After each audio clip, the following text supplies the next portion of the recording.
get it out. Chicksa back over to the Philadelphia side, so Chicago going to be able to get this away, but are they going to be able to get some offense off of it? They might here. Spectre plays, does send it into the Philadelphia corner.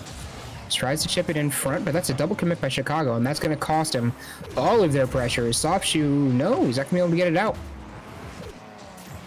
And that's a double whiff here for coming out from Chicago, though, as they're trying to place this into the corner. And really, for Chicago, what they just need to do is just stop the double commits, get the rotation down.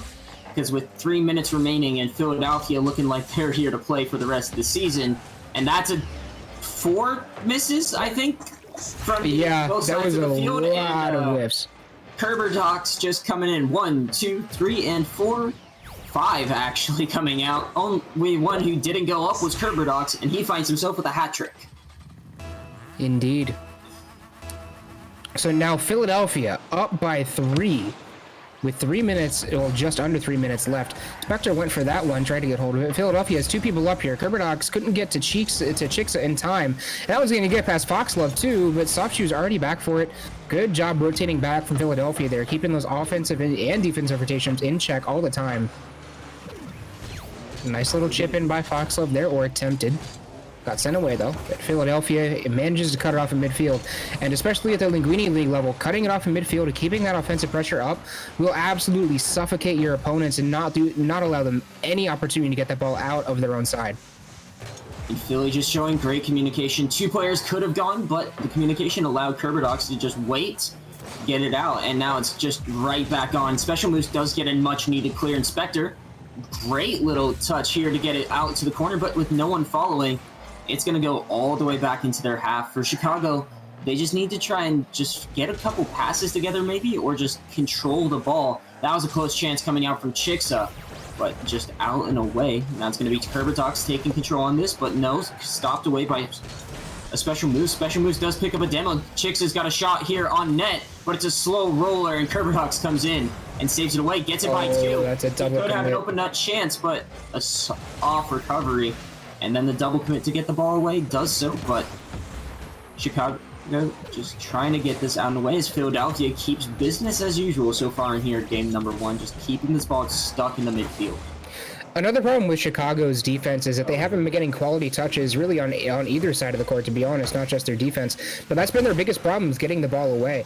As we saw there, Chicksa, that could have been a really nice bullet shot on net, but instead it's just a slow roller, and it's able to get set away by the Philadelphia defense. Now Philadelphia's going to have the opportunity to go for this because Chicago just didn't go for a ball that was very clearly theirs to go for. So Chicago kind of needs to be a little bit less timid and be a bit more aggressive. And could be a little bit of game 1 jitters, maybe their first time here on stream for United Bro, or just in general, but it's Chicksa, does a great job to get a second touch, gets a ball out center, but Special Moves just following close, not far, and that ball gets sent away here by Philadelphia. This could be another open net. That's off the post, out and away. Kerberdox with another fall. Crossbar denies him. And Chicago just panicked now. As we reach under 30 seconds, it's not impossible, but Chicago just needs to get those quality of touches here against this Philadelphia team. Indeed. Well, Kerberdox managed to send that one off to the other side. Chicksa is going to be able to get a hold of this first, but with 10 seconds left, it's going to go to Philadelphia this game 1. Chicago looking to get one for the road here, maybe, to try and kind of gain themselves a little bit of momentum on the way back through. Chicksa going to try and lob it over to the side, but it's not going to matter. It will hit the ground, and Philadelphia will win game 1 pretty handily. And Philadelphia just doing a great job. They may have started the season off rough in the first 5 games, but here so far, they are doing a very good job, just keeping the pressure up 7-2 in their favor. And their man Kerberdox leading the charge with the hat trick. Indeed. Well, honestly, for Chicago, the biggest things to remember going into game 2 are going to be just aggression on defense. You're just not clearing it out of your side at all, and even your touches on offense are just not getting to be the speed that they need to be at. So literal aggression, literal hard hitting is what Chicago is going to need to get out of the slump. And what I've noticed for Chicago, and also looking at their stats here from this season, they are very low shooting, 90 for them. Philadelphia themselves has 89, whereas the rest of the members of their division are at 145 or higher. So maybe that's just what they need here, is just keep high shooting, keep the pressure on, but also make sure you do have that great rotation. And just making sure you're not having those double commits, because those were killer. And Philadelphia doing what any great Linguine team that needs to do, capitalize off the mistakes. You've got yourself a goal 9 times out of 10. Oh, yeah. And I'm pretty sure at least one of those double commits, or even triple commits, directly led to a goal. Probably even 2 of them. But either way, Philadelphia did a good job of capitalizing on them. Kerbilox looking to dunk him. Almost got it done, but Spectre Plays was able to send it away just in time. Either way you look at it, Philadelphia definitely on top in this one already, 25 seconds in. And just a great power clear and attempted follow-up, but that's going to go head towards the Philadelphia net. Double commit to make sure that doesn't go in. But it's going to be Kerberdogs now going to try and control this. No, we'll leave it for Foxglove as Chixa just misses out on the midfield pass. Spectre Plays put it into the corner. Kerberdogs looking to get a hold of it, but Spectre Plays, that's going to go back towards his own net. Chixa able to save it from the own goal. But Chicago doing a better job of keeping this ball more towards the midfield and keeping it away from their back wall. Yeah, very much so. Just needing to keep the ball away from their half and not let Philadelphia suffocate them with the pressure as they did in Game 1. And they're doing a great job of this here so far, and why not add some pressure of your own to add on to that. But great rotation so far coming out from Chicago. But both players looking for boost, and Chix is able to come in on this, keep it in the midfield. A bump attempt there coming out, but Kerberdox is up and quick to it. Spectre Plays was able to cut it off just past midfield, and Chixa can have the opportunity to send it back. A minute and a half in, and nobody has scored yet, so Chicago already doing much better, as we've already said, but Philadelphia might have the opportunity for the offense now. Kerberdox cuts it off in midfield, gonna chip it to center. Chixa able to get a hold of it and send it away, but a bump by Kerberdox might make that a difficult save. It will make it a difficult save, but Foxglove is gonna miss the shot, and we are still at 0. Uh-oh. And that's a miss there, but the ball goes right into Foxglove's waiting DeLorean car. And Pop plays this out of way, whereas Spectre just gets a 50 between on the wall. But Philadelphia just keeping this pressure, pushing the ball out. That could be awkward. That's a triple commit, but Chixa does land in time to get out for this shot. Foxglove put on a nice shot there, but a team save from Chicago comes out to prevent that from scoring. That's going to be on target, and a special moose is going to be able to put this past all 3 Philadelphia defenders. Yeah, and Spectre does a great job getting this ball down. And soft touch here coming out from Kerberdox and just caught in an awkward position. And Special Moose, great shot, great placement, placing it behind the defenders / far enough from the one coming from the corner. That's going to find yourself a goal here and the lead here in game number 2. This is going to be Soft Shoe versus Spectre does go by. And it's going to be Special Moose going to be pushing this ball upfield, but only as far as Kerberdox as he plays it back into the Chicago corner. Tried to chip it to center, tried to send it away, did Philadelphia, but Chicago has control of it now. Spectre off the backboard into the midfield. Special Moose tries to get a hold of it, but a save by Foxglove just barely, was almost an own goal. But Spectre Plays is going to come up and get the rebound as Philadelphia was scrambling in front of net. Yeah, almost an own goal, almost a brilliant save, however you want to look at it, but Foxglove just caught out of boost there, or just not facing the ball, not able to get back to it, and Spectre comes in, perfect far post shot, finds the placement. That will be 2-0 to the Syndicate with 2:20 remaining. Special Moose tried to get a hold of that one, but ends up going to nobody. Chip to center for Chicago. Philadelphia puts a shot on from Soft Shoe, but Chixa is way back there, already ready to get a hold of it, and waits for it to come to him. No boost to follow it up with, but is going to get a neutral 50-50 anyway. Soft Shoe gets to that first, but a Special Moose is back. Chicago looking much, much better on these defensive rotations. Very much so, and it's been very crucial because Philadelphia just hasn't been allowed to have that extended pressure. We talked about it in Game 1 where they spent almost the first entire minute here getting it on, but here we are almost 3.5 minutes into this Game 2. They haven't had more than about 30 seconds. But now here could be a chance here from Foxglove coming in, and just Kerberdox just waiting. Great communication coming out from Philadelphia. And that will bring it within 1 with 1.5 remaining. This was actually a really good team play by Philadelphia here. Foxglove came in and grabbed a hold of it, but it looks like the other Philadelphia attacker was kind of waiting there for it to come down, which kind of messed with the Chicago defenders. So they weren't entirely sure what to do there. It's always hard to read what's going to happen with the play if 2 of them are right there, usually. And it's going to be Kerberdox going to get a pass out. That could be awkward, but Special Moose able to recover after coming off the post there. But right now, it is Chicago holding on and getting this ball out and away. That's a soft touch, though, and Philadelphia is going to try and capitalize here. That's off the crossbar. But Chicks great positioning there, gets the ball out and away, and it's followed up by Special Moves as it goes back into the Philadelphia half. Another 51 goes for the second here, but great patience coming out from Philly as they try and push this out and away, but now it's going to be Special Moves, just going to play this off the backboard, going to look for a follow-up pass. No, he's going to get a shot of his own, and Soft Shoe has to come back and make a great save. Yeah, Chicks are wrapping around here, trying to see if he can get some pressure, but Soft Shoe's just not going to let that happen. Ooh, we get a bit of a rule one here on that back wall as Kerbadox is going to try and clear this one away for Philadelphia. And I really hope the rule one came into fruition, but off the corner there, it's not always going to end up working out as both players will fall down at different rates, especially depending on how much you're boosting. But Chicago keeping the pressure on still. And that's a great bump coming out from Spectre. He gets another. This could allow for a follow-up, but pinched out and away. Philly now 2-on-1 potential. They're going to have to play this to the corner. It gets a centering bounce, and that's a very helpful bounce, but it comes out for Special Moose, who will get the clear out and away, picks it up. And that would be game number 2 in favor of Chicago. Dex, what did you see out there? I mean, that was just a really good opening, like 2.5 minutes for Chicago. That's they got all the pressure that they needed there, and it paid off for them. Philadelphia just wasn't able to respond fast enough.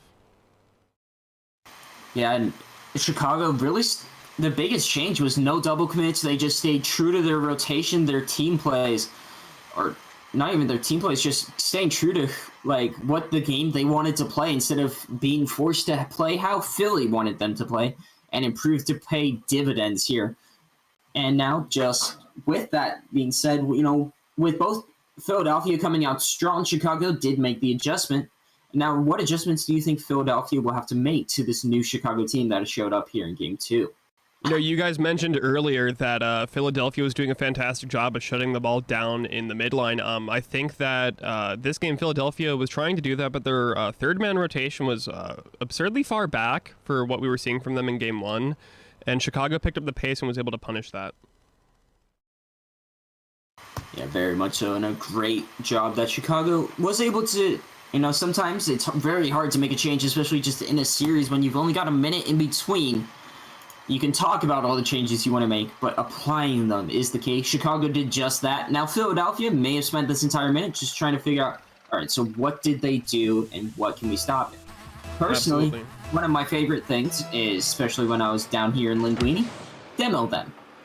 If they're not on the field, they can't touch the ball. If they can't touch the ball, they can't score. And there's this quick chance there from Special Moose. Gets followed up by Spectre. He's going to half rotate here, get a shot on net. Foxglove it, pre-jumps it, and gets the ball out and away here. Yeah, to kind of go on top of that demo comment, it's not entirely a joke with the meta of the game now focusing on recoveries. Ooh, we're going to see a shot here from Spectre. This chick's going to follow it up. But with the meta focusing on recoveries, the old adage boost over ball somewhat is changing into bump over ball, if you will. Who needs to hit the ball when you can demo everyone at Shire?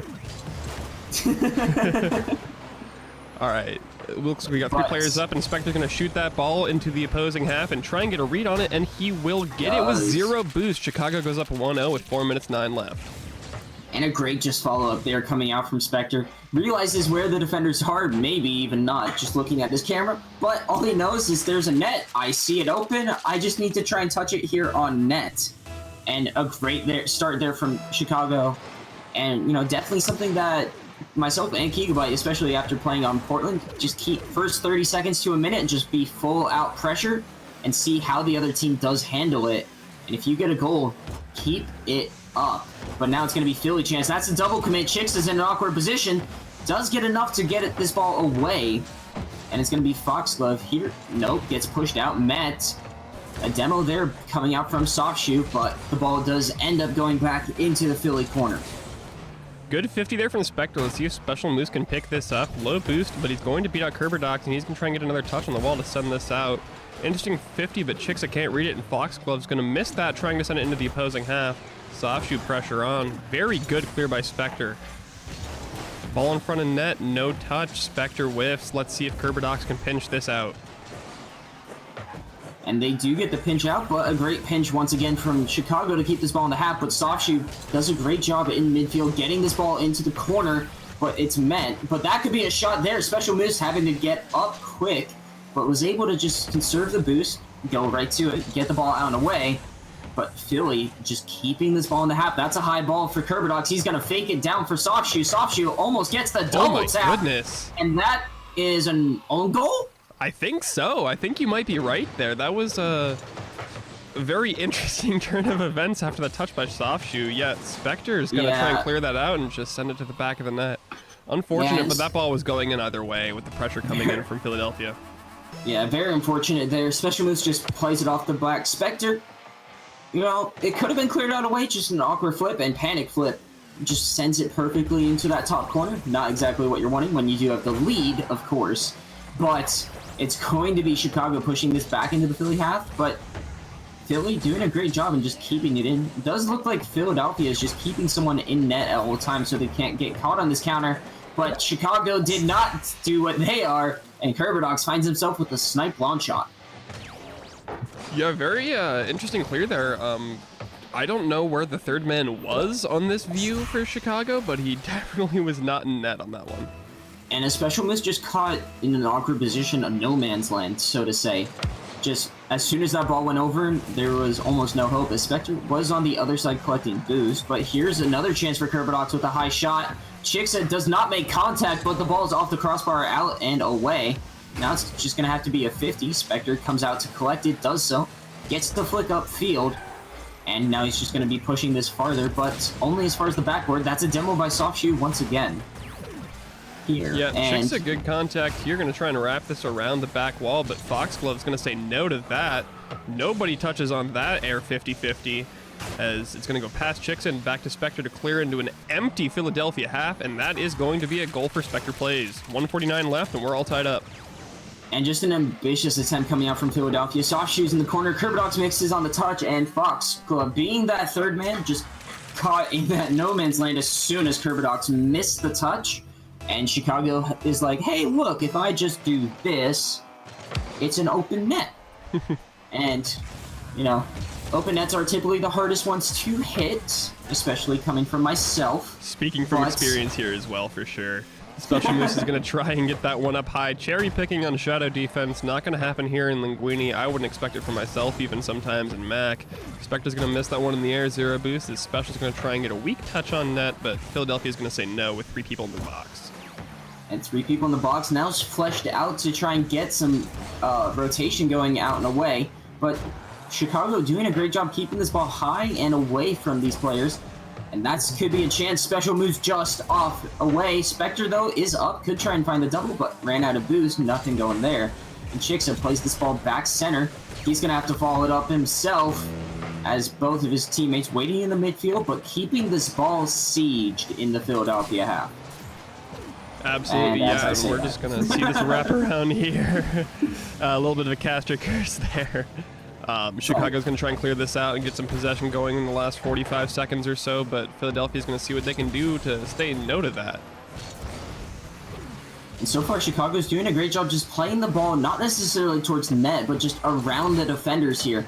And you can see Special Moves trying to do the same thing for that pass out middle. But it's going to be Foxglove pushing this ball out center. Special Moves looking for the clear, does so. And right now, Special Moves gets that drop down, gets the double top, and that's in! Goodness! What a shot! Somebody clip that. That's got to be play of the week here for week 6. What an insane touch. I think he might have actually expected the double touch there. That is an insane play from a Special Moose. With 15 seconds left in Game 3, nobody saw that one coming. The only one who saw that coming was him himself, and no one's going to be able to read that. That was a great tire touch down, and that's the only touch you need. But Philadelphia trying to respond, but Special Moose just plays it into their half. This could be a chance for Spectre, and Spectre finds himself with the hat trick and puts the nail in the coffin here for Game 2. Yeah, I mean, 4 seconds and 2 goals. I'm not going to be the one to say it, but this is pretty much a sealed Game 3 here for Chicago. It's going to be a likely 2-1 lead for them in the series and see if Philadelphia can bring it back. But that was a crazy last 15 seconds. Yeah, Chicago's showing like, hey, You know how we haven't been, doing as much? Well, let's show you exactly what we can do, and does so in spectacular fashion. Special moves with one of the best goals I've pretty much seen while casting Linguine here ever. And they are able to do so in spectacular fashion, coming back down from that 2-1, scoring 3 unanswered. Yeah, I mean, that's just a crazy showing from Chicago. Before the end there, I didn't expect that. Chicago was doing a great job after tying it up to keep the ball under control and kind of pinning it down in that Philadelphia half and chewing some clock, and I think that helped them secure the goal. Or 2 rather, with the dagger from Spectre there to finish it out. But the special moves 1 goal on the board and speaks more than just the 1. Yeah. And Spectre just did a great job keeping the pressure on, and the entire team really did a great job keeping the pressure on. The key category to probably look at here for this game was just the saves. Even shots between both teams. 3 saves for Chicago, though, just 1 for Philadelphia. And even then, I believe one of the shots that wasn't and didn't end up as a goal was just barely off and set up another player. But here we are into game number 4. Chicago is on match point. They're looking to try and catch up with the top 3 in their division. Philadelphia trying to just force themselves to get another point here and come back and at least pick up 2. Yeah, we're going to see what Foxglove can do here to open this up. I want to see some Philadelphia action here, and I want to see the series go to game 5. I think that they can do it.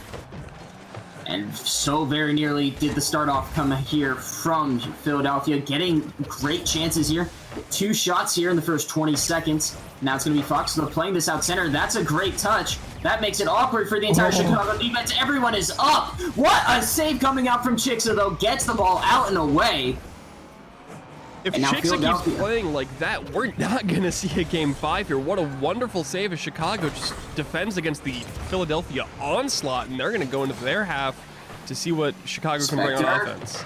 Pass down, and that's saved away by Softshoe as well. Both teams showing out very, very great saves, and Chicago coming so close. Chicago's coming so close to getting scored on. The triple commit almost punished them, but Chixa able to get down, ground himself, gets the ball away, and almost a counterattack. But now Philadelphia just playing these ball back and forth here in the midfield. No one's getting control. That's a special moves. He had an open net to shoot on and ends up putting that wide. Centers it out for a teammate, but only Kerbadox is there.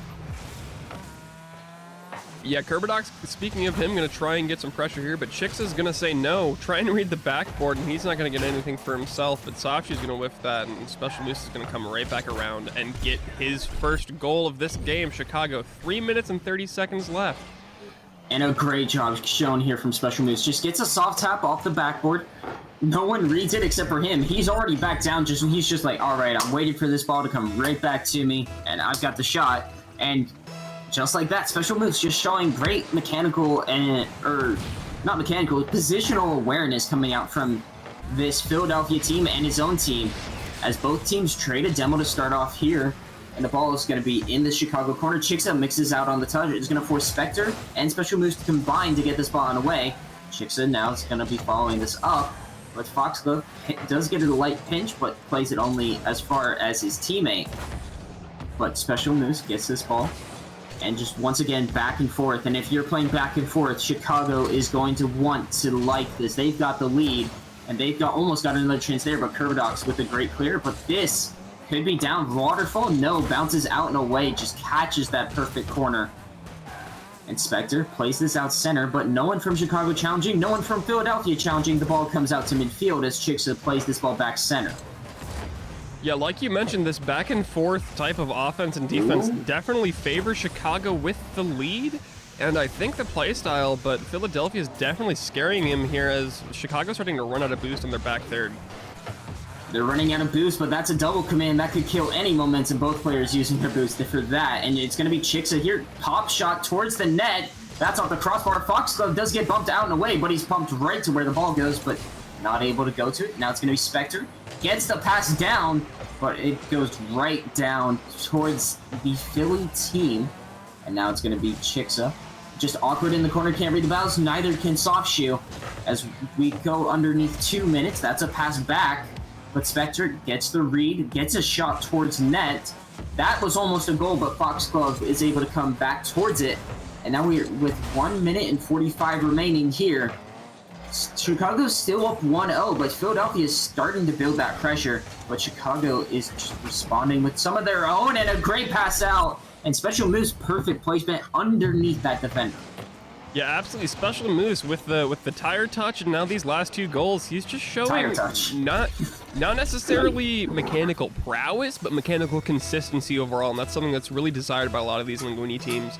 137 left. We're going to need Philadelphia to see at least 2 more goals if they want to hold on in this series, as Chicago is on 2 wins so far.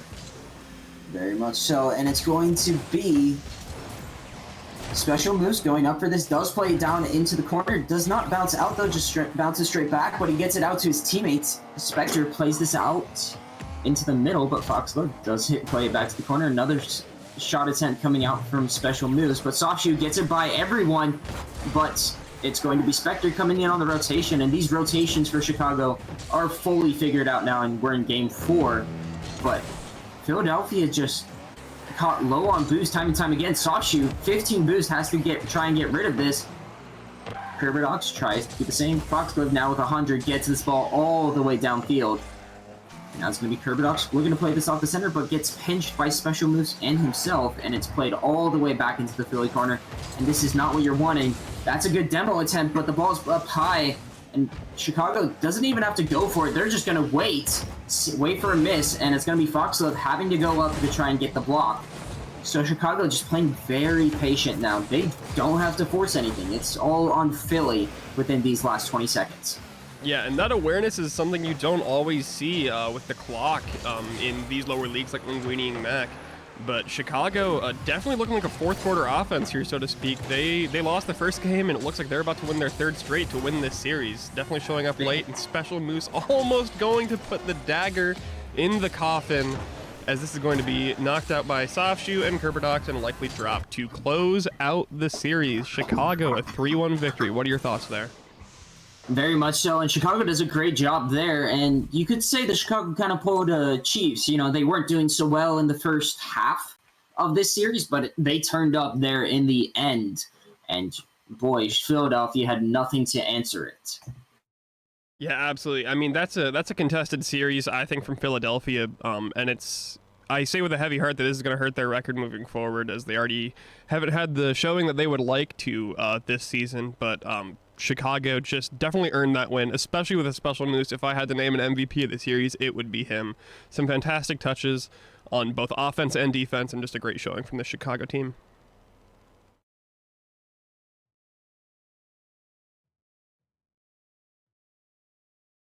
With that said, everybody, we will be right back. We're going to try and get you this next series. Don't go anywhere. We have New Orleans against Phoenix. Should be a wonderful game. Stay tuned.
All right, welcome back, ladies and gentlemen, to some Linguine League Week 6.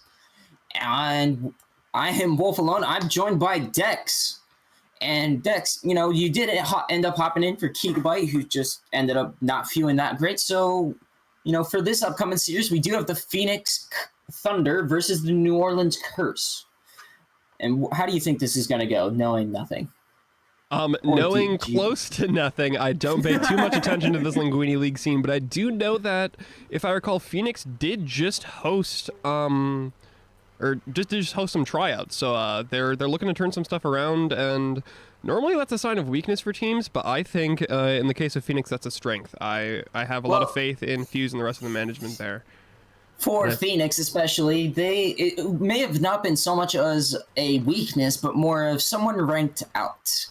Because Phoenix currently sitting top of their division, in fact, actually top of the Linguine League at 5-0. 5-0 with one overtime win and a 15-4 game record. Whereas New Orleans Curse sitting in second place in their division with a 3-2 record, 2-0 in overtimes with a 10-10 game record. So Phoenix, they're definitely looking to try and keep their they are the favorites, but they are playing one of their newest pickups, Tropic, who did just get picked up, as well as playing Red Black Fang and Ryan Bruh, which are two of their lower ranked, or they're playing their top player with Red Black Fang being the 110 and Ryan Bruh being their plat, mixed in with Tropic, who was also just picked up. Whereas for New Orleans, they are playing their top three. It's business. It's against the best team. So they are wanting to come out and make a statement here to the beginning half of this season. But I feel you guys have all heard me ramble too much, so let's get the gameplay on. So let's get these players right in, and let's get this started. Yeah, absolutely. We're waiting for these players to get in. All of these teams just looks like we got somebody playing some hopscotch in the back line, joining and leaving. That's me. Okay. There we go. Hopscotch not needed. All the players right on and in. And now, here we go. The moment we've been waiting for. Number 1 in Linguine versus number 2 in their division. We've got Phoenix versus New Orleans. Kickoff does go towards the side of Phoenix, but New Orleans does have the opening pressure, as it's going to be Buquifius pitching this ball up, playing it to the corner. Gats get over one. Tropic does play it out center. No one from Phoenix is able to follow this up initially, but it's going to be Red Black Flame picking up the save, getting it out. Now it's Big Mac Daddy playing this ball. Does get a great 50. That's played out center. Oh, Tropic picks it up, plays it out center, but Buquifius already up, gets that. That's a dangerous floater, but Phoenix does a great job getting this ball out center so far. Now it's going to be Ryan Bruh playing this ball, but Buquifius meets it in the Phoenix half. And now it's just New Orleans just not allowing this ball to leave the Phoenix half. And as I say that, Red Black Flame does finally get a clear, gets a shot attempt, but cleared out and away here by this cursed team. Yeah, in the first 60 seconds here, the only thing I can really say is that New Orleans is definitely holding their own, as we have a Rule 1 developing between Big Mac Daddy and Tropic. Good sportsmanship here from both players, as we're going to see this Rule 1 stand out, as we are in a 2v2 rocking MLE style. Buquifius with a fantastic save, and Red Black going to shoot on that open net. No. Yay. All right, but for Ryan Bruh, does a great job playing this against Buquifius, forces a awkward 50 so it can't go out and away. Goes perfectly down to Red Black Fang, who plays that on net, in and good. And that will be goal number 1 to the Phoenix Thunder. But now it's going to be just 50-50 in the Phoenix half, pushing it more down towards the corner. That's a double commit coming out from Phoenix. Could be very awkward, but it's going to be Ryan playing this ball out and away. And maybe just a little bit of jitters between Tropic, who was just recently picked up, and the rest of the Phoenix squad. But so far, so good, as we're a minute 40 in, and that's a great 50 from Red Black. Follow up here by Ryan. And here we go as Buquifius plays this ball out center. Yeah, one thing I'm definitely seeing here that with a limited scope might be indicative of Phoenix's playstyle so far this season is the the dogma that you don't have to go crazy and score 50 goals a game to win games, because Phoenix has been doing nothing but winning games, but they only need a 1-goal lead to win, and that's exactly what they're trying to hold on to right now with a fantastic showing so far. And so far it's so well, but not up to probably their potential stars. They are just 1 goal short of averaging 3 a game, but they're not doing it in such a crazy way. They're just playing, waiting for the mistake, and sometimes that's just the key. That's all you need. But very also strong defense coming out from this team as well. Absolutely, and fantastic mechanics. These guys don't necessarily look like a typical Linguine team on paper. They have good pacing behind the ball and behind their rotations. And right as I say that, Bequeathius is going to find the back of the net and tie this one up. Bequeathius just does a great job, plays this ball out and away into the corner, and then just gets the flick over the last, finds it far post, and open it up. And Phoenix, while scoring 56 goals, they don't allow many, so every goal you can get against this team to try and break them down is key. They've only allowed 25 here on the season, and we're just halfway through. Jeez, there's some teams, there's only one team in MAC from the MAC show last night that doesn't even have 50 goals yet. So only having 30 allowed is quite the statistic here. And this is going to be a ball up and kind of left there in the open for Ryan, as he's just going to let this one drop and go back to his third man in Tropic. Definitely a role that he seems comfortable in. But this New Orleans pressure is proving to become more and more difficult to handle for Phoenix, and we're going to see if they crack. And definitely Tropic just playing a great third man role, and maybe that's just what Phoenix was looking to pick up in him and why he's playing here even tonight. But now it's New Orleans just on the pressure. Tropic picks up the save, is going to try and have a follow-up touch, but nothing going there. And the ball's played out center. Big Mac Daddy tries to go for the follow-up, but Phoenix does play it out into the corner here. Yeah, it just seems to be a battle of the middle third here between New Orleans and Phoenix in this last 60 seconds that have passed here. As we enter the last 60 of the match, all tied up 1-1. The third men have been staying back for both teams, and it's just been the 1 and 2s just battling it out in the middle of the pitch. Very much so, and Reinbrod does a great job here getting this ball out center for Tropic. Tropic does play it down into the corner. Now the Phoenix just going to look on, try to siege them in. Slappy is up quick, but Ryan does meet it. Gets the ball out center, though. And past Red Black playing against Tropic, now sitting back. Great demo, cutting out any attack, and that's a good pinch getting out away, but an awkward double commit here. And Phoenix doesn't want to get trapped in the corner here with all their players, and Red Black playing great rotation, comes around from the backside and just gets this ball all the way downfield. He's looking for one more. He needs it, but no teammate there. Does play it smartly off into the side instead of letting New Orleans just get a free ball and shot up midfield. That could be a dangerous chance, but Red Black Fang is there. Picks up his savior. And now we are looking to go into OT here, as Ryan just kills it here in the New Orleans corner. And 1-1 overtime. These teams look very evenly matched. Yeah, absolutely. Both rosters are certainly very disciplined, as we're going to see this ball sitting here in the New Orleans half trying to enter that middle third. But Tropic's a normal third man here so far in this first game is trying to step up here on some rotations in overtime and maybe getting a little panicky perhaps, but he's trying to see what discipline here he can do as a 1 and 2 man. But this ball's going to go right back into that Phoenix half. Ryan's caught with low boost here, but does a great job getting the ball out and away. And a great demo there as all of New Orleans is caught up. But Mac Daddy here on the respawn is able to go up for an aerial, is met by Red Black Fang off the backboard. What a read. And this ball goes back into the New Orleans half. And now it's going to be Bequeathius playing this ball down. It's going to be Red Black Fang looking to follow this up. Gets faked out by Lappy.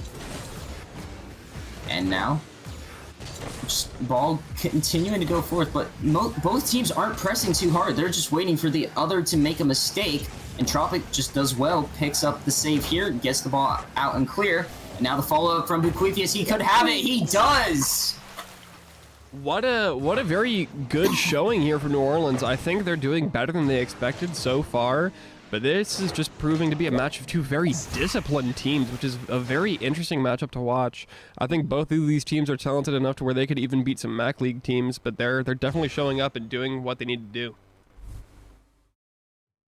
Yeah, very much so. Both teams doing very well, very disciplined coming out from the side. And one keynote to feature here, Phoenix, known for being a very high-scoring team, was only limited to 2 shots here, whereas New Orleans just had 8. So, you know, Phoenix did spend some time here in the New Orleans half, but they weren't able to turn it into those key touches and shots. Yeah, absolutely. And I mean, that was just what we were seeing. But Phoenix, well, letting some shots go in and letting the ball into their half, they were very disciplined in not letting it get into the net and not putting it in too threatening of positions, even though Rocket League counted them as shots.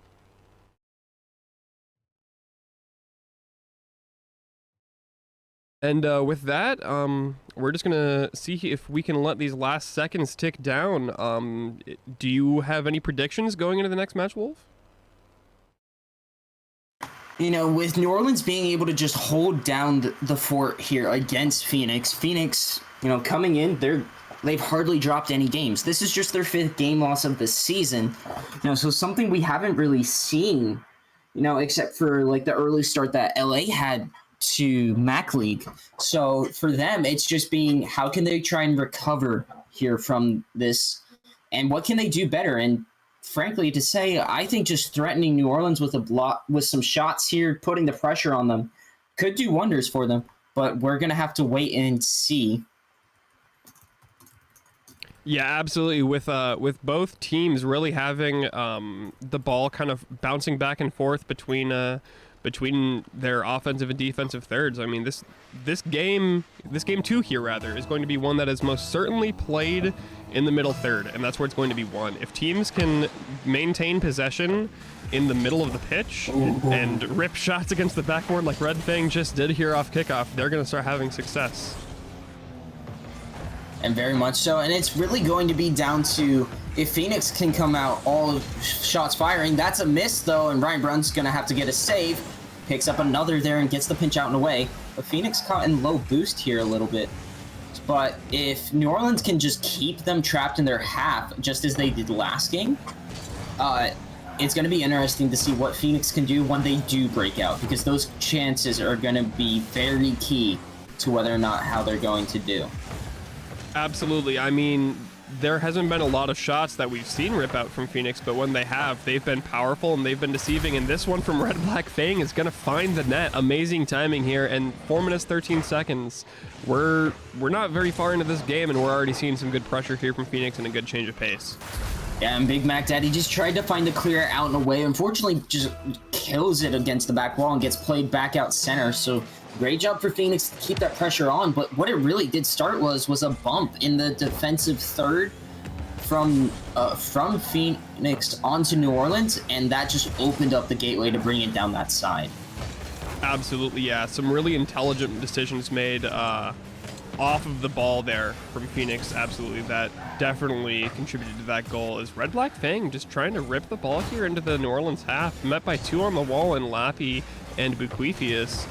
And I want to say Big Mac Daddy's name, but every time I open my mouth, I'm going to say Big Mac Dan. It's inevitable. The names are too similar. Very much so, but slightly different. And very different people. But that's a miss there by Tropic.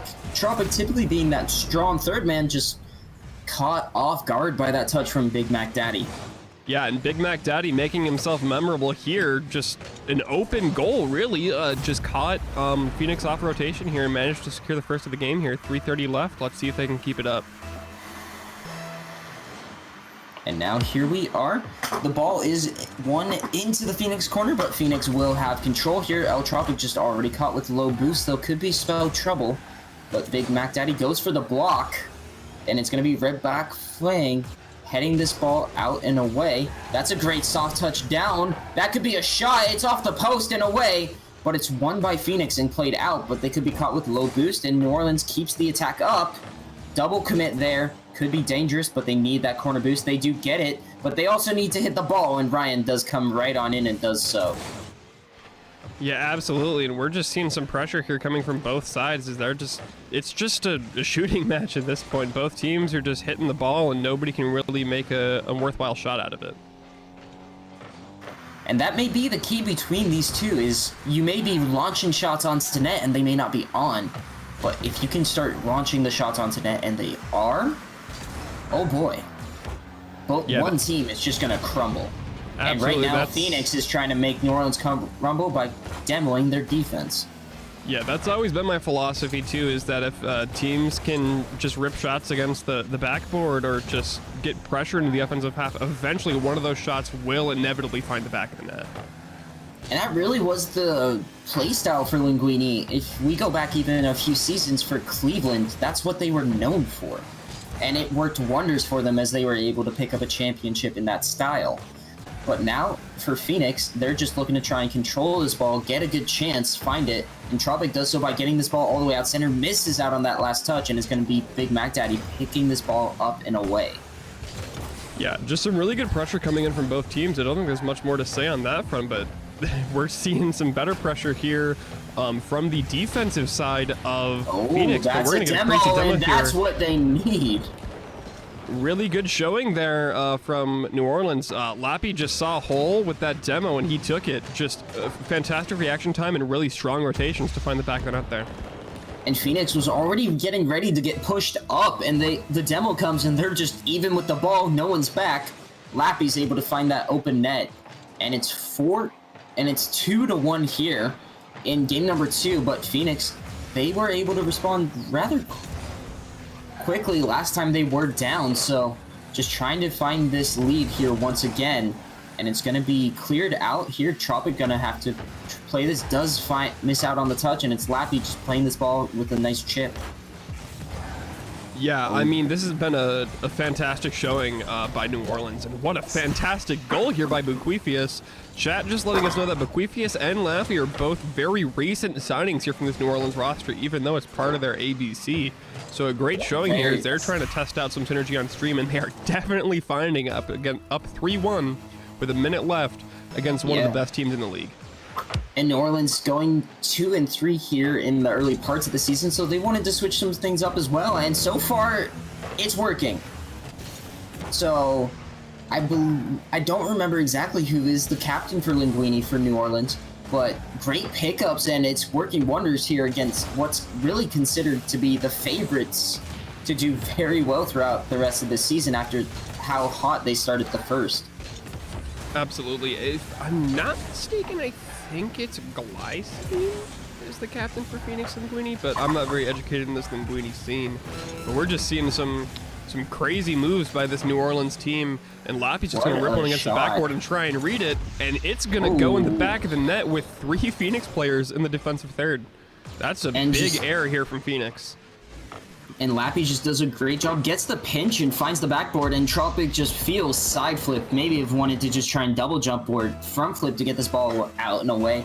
Fortunately, the side flip doesn't really add much height, and Lappy finds himself a shot, gets the kickoff win, gets another one. This could be dangerous. And so far here, New Orleans just keeping the pressure on Phoenix, and Phoenix just caught off guards. That's a double commit. This could be another one, but Ryan Bruh does get a great save out and away. But with 5 seconds remaining, it's all but not, and Phoenix will have to reverse sweep here in order to come back. Yeah, it's just been a crazy showing here for sure. I think that Phoenix needs to step it up and win games the way they know how. Interesting predictions by chat here, as we're seeing what's going on, but New Orleans definitely doing very well so far. You know, Phoenix known for their defensive prowess and not having faced many shots throughout the season, probably. But here they are. Their typical allowed games per series is 5. They're already at 6, and New Orleans is on the verge of looking to sweep the #1 team and bring that division even closer as playoffs do loom. But for Phoenix, if they turn it around, it's going to be through just generating shots to the last game, to this game. Yeah, I think that's the right recipe here.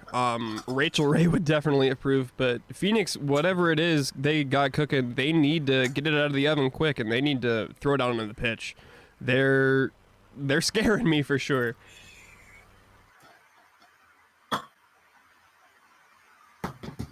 And definitely they're looking to just bring it back here. And now as we go into game 3, we're going to have the players join on in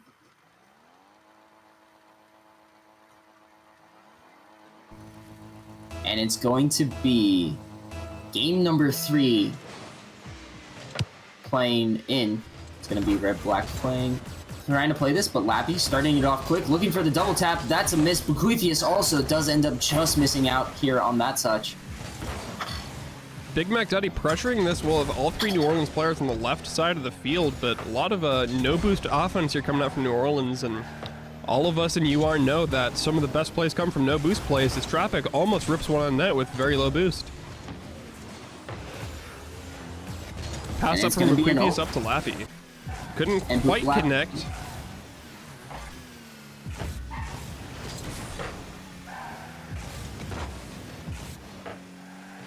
Red-Black Fang ripping another against the back of the net. Can't quite finish it. Tropic going to 50 this one out and try and leave it for Ryan, as Bequeathius is going to knock that one up the sidewall and leave it for Red-Black Fang to come in from another area code to hit this against the back net. It's going to be knocked up by Big Mac Daddy straight up and down in front of the net, but Lappy can find the save. Big Mac Daddy going to clear this one out. Only one player from Phoenix in the back half, and that's going to be Red-Black Fang leaving the front post now. Try and get a 50 on this as it's missed by Big Mac Daddy. And very much so. But for this Phoenix team, I like how they are playing so far. Just getting the pressure on, but just not able to find that final touch, as Tropic here is going to have a dribble against Mac Daddy. Could be followed up by Ryan. Red-Black Fang already up in the air, just air rolls a little too much and finds that missed touch. Now it's going to be Mac Daddy. 2 from New Orleans are already up. One's in the corner, and a second touch wasn't needed. That ball's already in, and New Orleans has the lead. Yeah, fantastic goal here, and I don't know what the recipe is here for Phoenix to turn this around. Is everything they do, they've been trying aggressive, they've been trying passive, they just can't connect against this fantastic showing of a newly minted New Orleans roster. And now it's going to be Tropic versus Big Mac Daddy. Big Mac Daddy does play this ball into the corner. Good look for the centering pass, but no one from New Orleans waiting there. And Tropic's going to have himself a free clear. Does get the ball all the way down towards that corner. And that's a good pass down. Red-Black Fang is up, but plays that ball right back. Ryan trying to get a touch, but Lappy just playing too quick for him and gets this ball all the way downfield. That's off the backboard. Mac Daddy, no, met by Black Fang. Tropic with the follow-up and just barely misses out on the touch, but both teams just looking to keep the pressure. That could have been a goal, but Black Fang just, that last touch accidentally puts it over and away. Yeah, I mean, such a close shot there from Red-Black Fang as Bequeathius is going to try and rip this up. Pass. Woo! Just a fantastic pass from Bequeathius here. If this guy was on free agency for long, I'm shocked, as him and Lappy, the newly minted teammates, are having some fantastic synergy here. 2 minutes and 39 left. Phoenix needs 2 goals and to hold up their defense if they want to stay in this series here in Game 3. Very much so, and it's going to be Mac Daddy going for the aerial, just missing out. It's going to be Ryan Bro pushing this ball upfield, plays it to the mid, but Lappy already waiting. Gets the dunk, and what a dunk indeed, and New Orleans just on fire.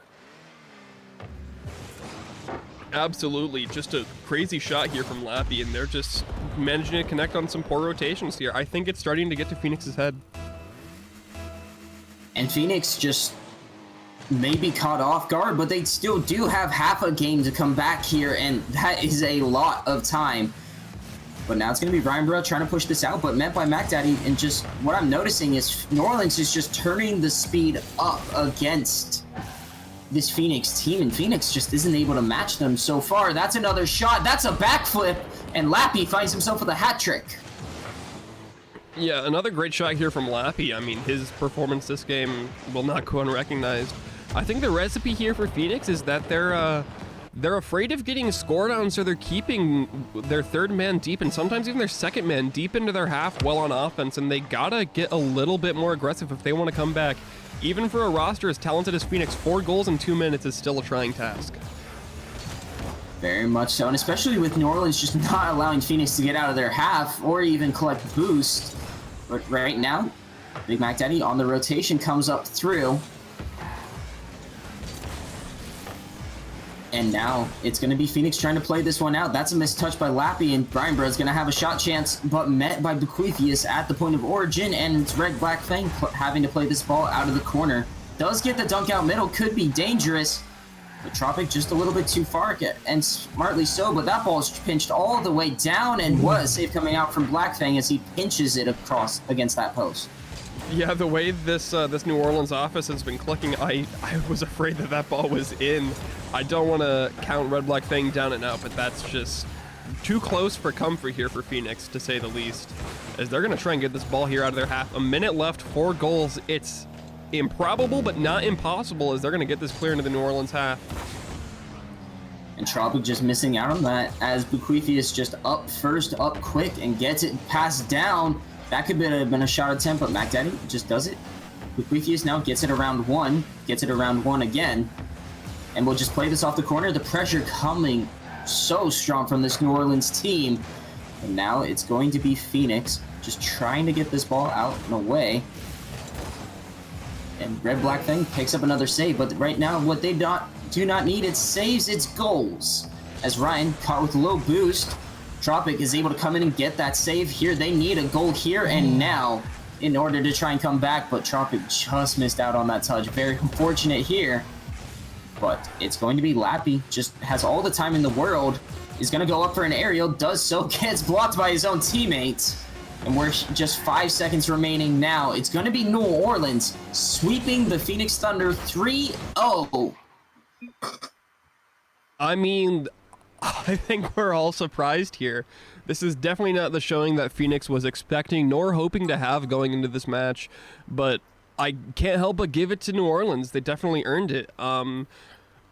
Buquefius, Mac Daddy, Lappy, all of them showing up on offense and on defense, with Lappy and Mac Daddy sharing 8 shots that game to Phoenix's 3, but Buquefius wasn't quiet in the rest of the series as he was the only player with goals in Game 1. This has been a great showing on all sides of the ball for this New Orleans roster, and I wish them the best moving forward. Very much so. They did very well to just sort of shut down Phoenix here in this Week 6 matchup, so could spell maybe danger here for Phoenix, but with 4 more weeks, they still have a 4-point lead over this New Orleans team, so they could be safe to say into the playoffs, very much so, and still hold on to that top spot. But I would definitely look back here and see what ended up happening. Yeah, absolutely. And with that, we're going to kick it to a brief intermission, and we're going to go see just how these MAC League teams can go. We'll be right back with you with San Francisco Cyborgs against the Baltimore Kraken here on the United Rug stream. Don't go anywhere.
It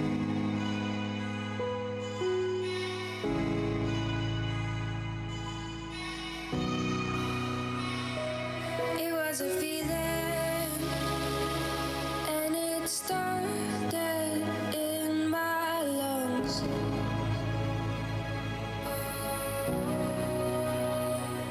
It was a vision, never thought we'd come so far. I keep you on my mind, the lightning strikes, but sparks don't fly. I'm holding on for life, but I just don't feel it. The faintest word is heard so loud, and I'm barely breathing. I became so seasoned, waiting up for you.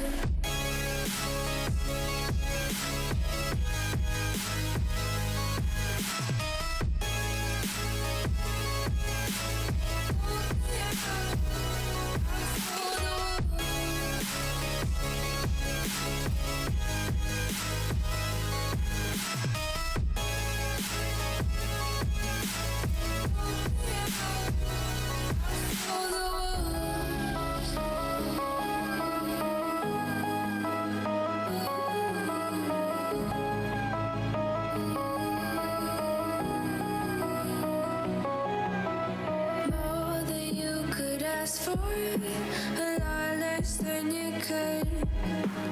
Left me empty-handed and stopped my love for good. Twistedly romantic, I'll wait for one more chance. I'm holding out, I'm holding out. It was a feeling, I can't shake away the voices in the dark.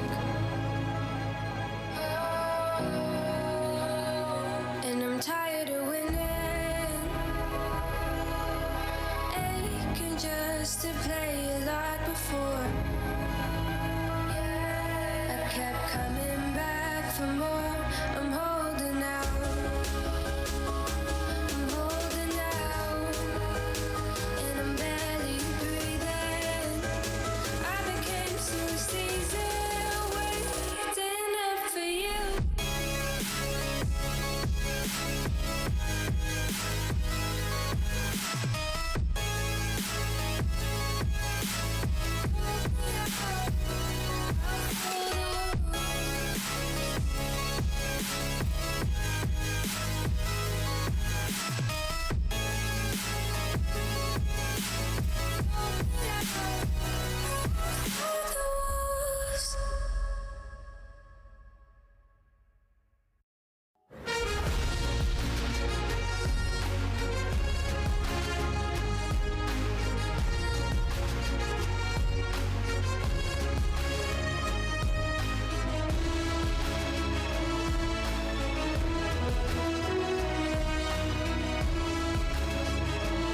next 2.5 minutes or so. Ooh, misconnection there. I love the look there out of B-Ball 22, as Doomsy was looking for that in the mid. San Francisco definitely looking to find each other. Is Rio gonna put this high out of the corner? It's in the box, floating for Doomsy. He gets the shots off the backboard. B-Ball will keep the ball in. It's still in a dangerous spot. Rio just a little bit high. They continue to shell the ball, and it is still in a very dangerous position. Finally coming out by Robbie Bobby. Man, that was a close one. Gosh, I was losing breath just watching that happen. That was just 50-50 after 50-50 and shot against shot. We're seeing Pied Piper in the chat seeing whoever hits the post more wins, and we're definitely seeing that coming out of Baltimore if that is the win condition. That was an onslaught. Robbie Bobby now going to push this ball into the San Francisco zone, met by Doomsy. Hockey Star Dude all the way across for Rio in his own corner. We'll handle this back, and we'll see if San Francisco can calculatedly get this ball out. And yes, we're making up words here on United Rogue as Rio's going to chip this ball away. Yeah, absolutely. That was just a really good contact there, and just some really smart play here. And I think Baltimore's doing a good job knowing that they have this lead, and they're preserving that by chewing the clock very well. Robbie Bobby working the ball into the San Francisco zone, met by Doomsday. Doomsday gonna push this all the way out. Good clear. He maintains a presence on the ball, but it'll be cleared away. As San Francisco, 1 minute left. They've been struggling to keep their possession going in the Baltimore zone, as a chance here in front of the net. Finally cleared away by Doomsday. Pushed on by Rio, and it's a quick counterattack opportunity. Yeah, I mean, that was some fantastic pressure there from Rio and the rest of his team. They got 35 seconds to see if they can make something out of it, though. The counterattack means nothing if you can't find the net here with so little time left on the clock. Doomsday pushes across. Here comes Hockey Star Dude. He might get a second touch here. Not able to do so. B-Ball 22 will keep it out, but 14 seconds left on the clock. The Kraken look to be holding game one in their hands and not letting go. Yeah, I mean, 5 seconds left. It takes something short of a miracle here with Arc up with no boost, and Doom's going to miss that shot to secure Baltimore as the winner of this first game here. Game number one will go to Baltimore. As we look at the stats, Baltimore definitely getting a lot more pressure with the 10 shots to 4 against the San Francisco Cyborg squad.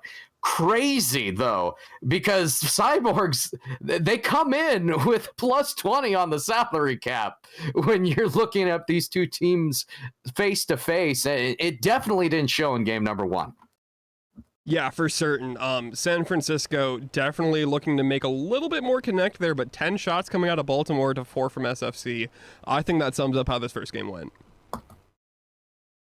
We'll start looking for game number 2 as we move forward here. But I like the distribution, though, for San Francisco. Everybody getting in on the defensive action. Sure, rotation, and they definitely looked much better in the back half of game number 1. So not all is negative for the Cyborg. They'll just look to fix the kinks, throw it out of beta, and move on in game number 2. For the Kraken, they look to wrap their tendrils around another delicious win. We go to game number 2. Doomsday and Robbie Bobby, the kickoff will go to Baltimore.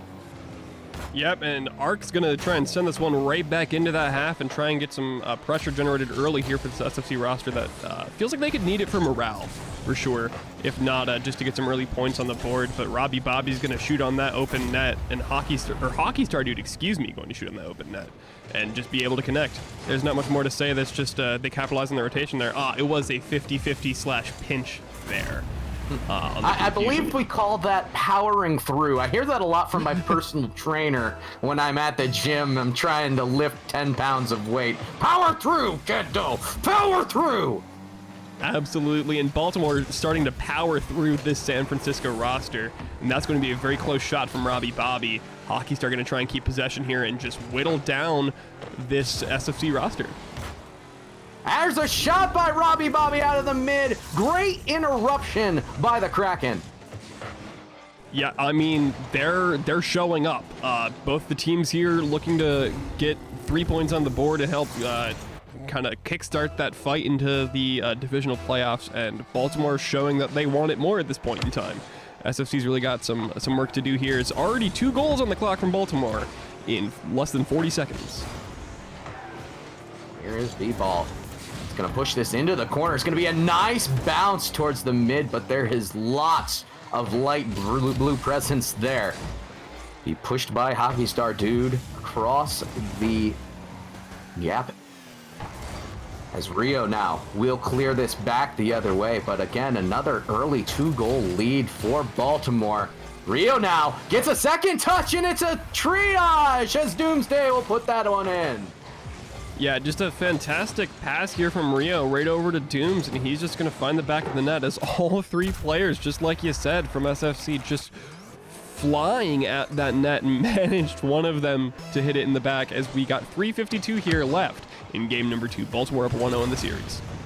Triple commit, definitely not the most smart way of going about it, but it worked there for San Francisco. We'll see if they can continue this as Doomsday gonna push this. It's gonna be high off of the backboard, quickly swept away by Robbie Bobby. But once again, we have good presence by San Francisco as they are taking full advantage of missed touches by Baltimore right now. Yeah, absolutely. SFC is just looking to make short work of this. Rio's going to try and march downfield here alone. Low boost, see if he can make something connect here. Ark's going to try and shadow this play here from Robbie Bobby down the way, and he's going to shoot it over to Rio there and try and get it out of the half. Killer tries to see this ball out of the corner. Doomsday is there. Nice little doink is going to continue. This is a 2v1. It's going to fall for Rio. Rio shot on, and it will bounce in. Nice placement out of the cyborgs. You know, I could hear our buddy Rio here saying what a fantastic goal himself. A friend of the casting scene here for United Rogue, and also a friend of the stat sheet here, as he's going to find a goal here. 2-2, 2:55 left. We have a term for that. It is Deuces Wild, as Robbie Bobby gonna bring that across. Doomsday once again coming out of the mid. Rio matching point, and this is becoming an unrelenting pressure from the San Francisco mid. Doomsday will get this across for B-Ball. B-Ball into the corner. Floats this ball high. It will be down for Rio, but Killer will cut across and try to clear it away. Good continued pressure, though, as B-Ball will manage to put this one in. Yeah, great shot by Ark. I was a little worried there once I saw Dooms shoot that ball so far up above the net. I thought he had a shot there, but he knew that Ark had the better angle, and the misdirection worked here for this SFC roster. They're up by 1. Let's see if they can hold on. All the momentum in their end. As Doomsday out of the mid once again will fly high for this ball. Rio pushes one right into Robbie Bobby. A chance for Baltimore to clear is quickly squashed, though, as B-Ball up over gets swept away by Hockey Star Dude just in time. Quick counterattack back the other way. Killer will, oh, so close, not able to push it mid, and it's going to come back for San Francisco. Yeah, this pressure for SFC in this Baltimore half has just been unrelenting, as Baltimore's looking a little lost even on their own line there. Some weird rotations there, front post and back post there for a second from Baltimore. We're getting some bumps on the rotation back on this transition defense, and SFC is going to see if they can make some more work out of this. And you feel bad for Baltimore. They haven't really had enough time to possess the ball in the San Francisco zone. But a part of that is just the fact that they're slapping it towards the mid. They haven't used a constructive play to get the ball out, and San Francisco taking full advantage of that. As Rio puts a ball high. Hockey Star Dude will give Killer an opportunity. He does not win the ball here, and this will go to the side. San Francisco a chance to control again. Absolutely, and to go with your comment before, Baltimore has been showing that they're just going to try and slingshot the ball down the field, but Hockey Star Dude with a change of pace, making that adjustment and trying to do some controlled touches down the pitch, and we got a ball on the line, and that's a great 50, just saved by Rio. Oh my goodness. The bar is putting in work right now, though. Robbie Bobby will try to keep this ball in the box. Killer will try to keep control, pushes it towards the box. It will loft very nicely. Quickly countered by Rio, but Robbie Bobby breaks in. Once again, using the side to loft this ball down. Killer with a shot just wide. And Baltimore achieving much better production in the offensive end. Absolutely. I know Baltimore's been making some adjustments to their team with the dropping of Night Doc, and I'm not quite sure who they picked up, but 2 games has gone well, or the first game rather, but looks like SFC's going to clap back here pending any last-second shots here from Baltimore. Almost won there, but that's going to be a San Francisco game 2. And San Francisco will breathe a sigh of relief because Baltimore legitimately did have a chance there at the end. And we see the reversal of the guard in a way as San Francisco really good presence within the Baltimore side. Baltimore still making more shots than San Francisco, but San Francisco doing a much better job of finding each other. 3 goals, 3 assists on 4 shots. That's accuracy. Absolutely. That's accuracy and that's consistency. Every single touch that SFC made that game, at least for the majority of so, was planned and controlled. They had intentionality with the ball, and it definitely showed on the scoreline.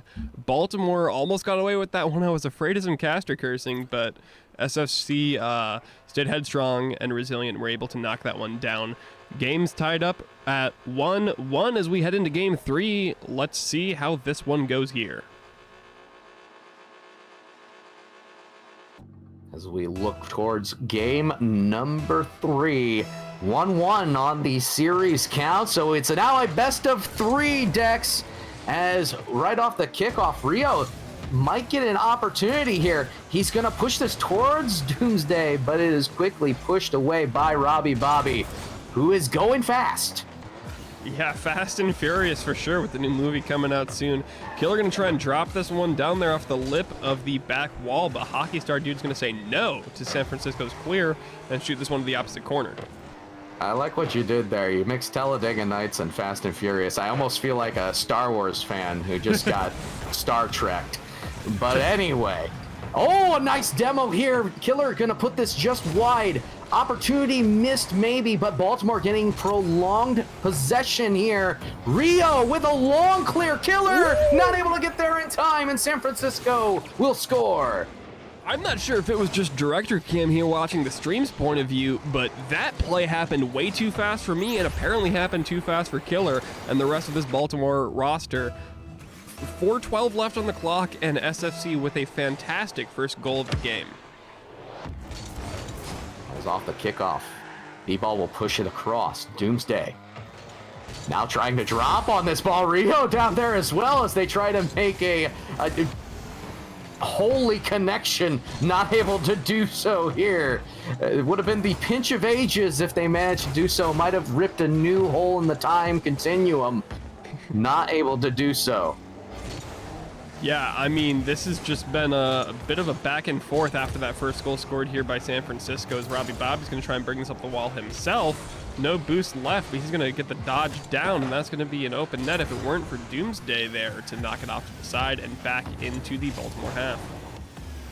Doomsday out of the mid is going to push this wide. Robbie Bobby taking control, and Rio will put it into the corner. Killer with an opportunity that's going to drop down. Double commit, though. Back the other way. The ball goes in. Hockey Star Dude, a cold-blooded Killer, is able to keep this ball in the San Francisco zone. But that was a solid 3v1 if he does not contact that ball. Absolutely. A very fortunate touch there. But Doomsday going to try and take a controlled touch here in the back half and beat that 50 over Hockey Star Dude, but Robbie Bobby's going to say, no, Doomsday. This ball's staying exactly where it is, and Killer's going to try and rip that one against the net and finish it. Robbie Bobby driving around in the corner, shadowing Rio, as Hockey Star Dude's going to miss a 50, and this ball's going to go right back to Baltimore half. Now Doomsday looking to control this ball for San Francisco. I'm not sure what happened to Killer. Looked like he got bumped. This ball is in the box. Rio with the finish, and San Francisco up 2. Yeah, not sure exactly what happened there. I look away for 1 second to go check chat, and I see 3 Baltimore players in the box, and not a single one can make the connection. That's just really unfortunate there. Oh, mercy. Killer looks like he was taking breakdancing lessons and decided to show off a little too soon. And now he's down 2 as San Francisco, all the momentum right now in this series. Yep. Killer here going to try and get a 50-50 with no boost, but no dodge means no win here in that situation, as this is going to be sent back into SFC half, but Rio's going to see what he has to say about that. Robbie Bobby not able to connect. Doomsday is going to join Rio in this barrage and try and send that ball out, but they're going to keep the ball in their half for the time being. Good control by B-Ball to get this ball out. Killer chucks it to the side, and there's an opportunity for San Francisco once again. Rio not able to follow as Hockey Star Dude sweeps across, manages to get this ball up. Robbie Bobby with a chance to line it up, but Rio will interrupt quickly, and it'll be chucked away. San Francisco will have a chance to control now. But once again, another missed possession here. Plenty of time for Baltimore with 90 seconds left, but they need to get a handle on this ball. Yeah, and SFC has been doing a good job of doing exactly that. They've been controlling their touches and controlling the possession and therefore pace of the game ever since that game 1 loss. They really turned it around and made the adjustment, and it's been looking good for him. But Robbie Bobby's going to see what he can say about that, but no touches. Doomsday's going to be able to walk this ball down the field against the back wall here. Oh, Rio almost able to knock it in, as Arc B-Ball here is going to try and chew some clock in that corner for Baltimore and try and put this game 3 in the books.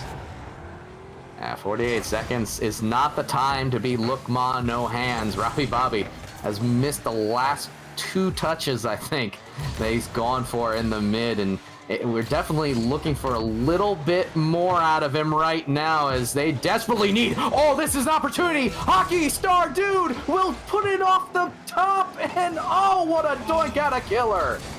What a redirect there. Just a little short hop. Definitely something I've been known to do for Seattle, but it just looks amazing watching it here on the director cam. 13 seconds left. Doesn't look like his efforts are going to be enough, though. Oh, no!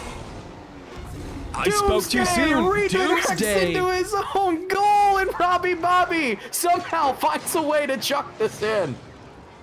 Doomsday unintentionally joining the pre-flip gang as he's just gonna flip and launch that one against his net. He wants that one back. Absolutely. 2-1 here. Let's see if Baltimore can capitalize on the kickoff here. 5 seconds left. Hockey's going to rip it against the back wall, try and get some pressure here. As Arc's going to 50 that. Robbie Bobby's up. Last chance. Killer, can he finish it? And Robbie Bobby's going to juke out the SFC defender, but also juke out his shooter. That's going to be SFC winning game number 3. I'll tell you what, Doomsday, very proud of his achievement there as he was able to put that ball in. I mean, I guarantee he would like to have scored that goal on the opposite side of the pitch. But it was very, very fun to look at. Both these teams, a lot more battle in the middle. And the battle hasn't really been going very far for either teams. Case in point, we only have 5 shots total in game number 3 after really what were 2 barn burners earlier with 14 and 10 respectively. I can see a little bit of a changing of the guard between these 2 teams, but right now, Baltimore, the key to their game is going to be controlling it out of their own zone instead of just pitching it.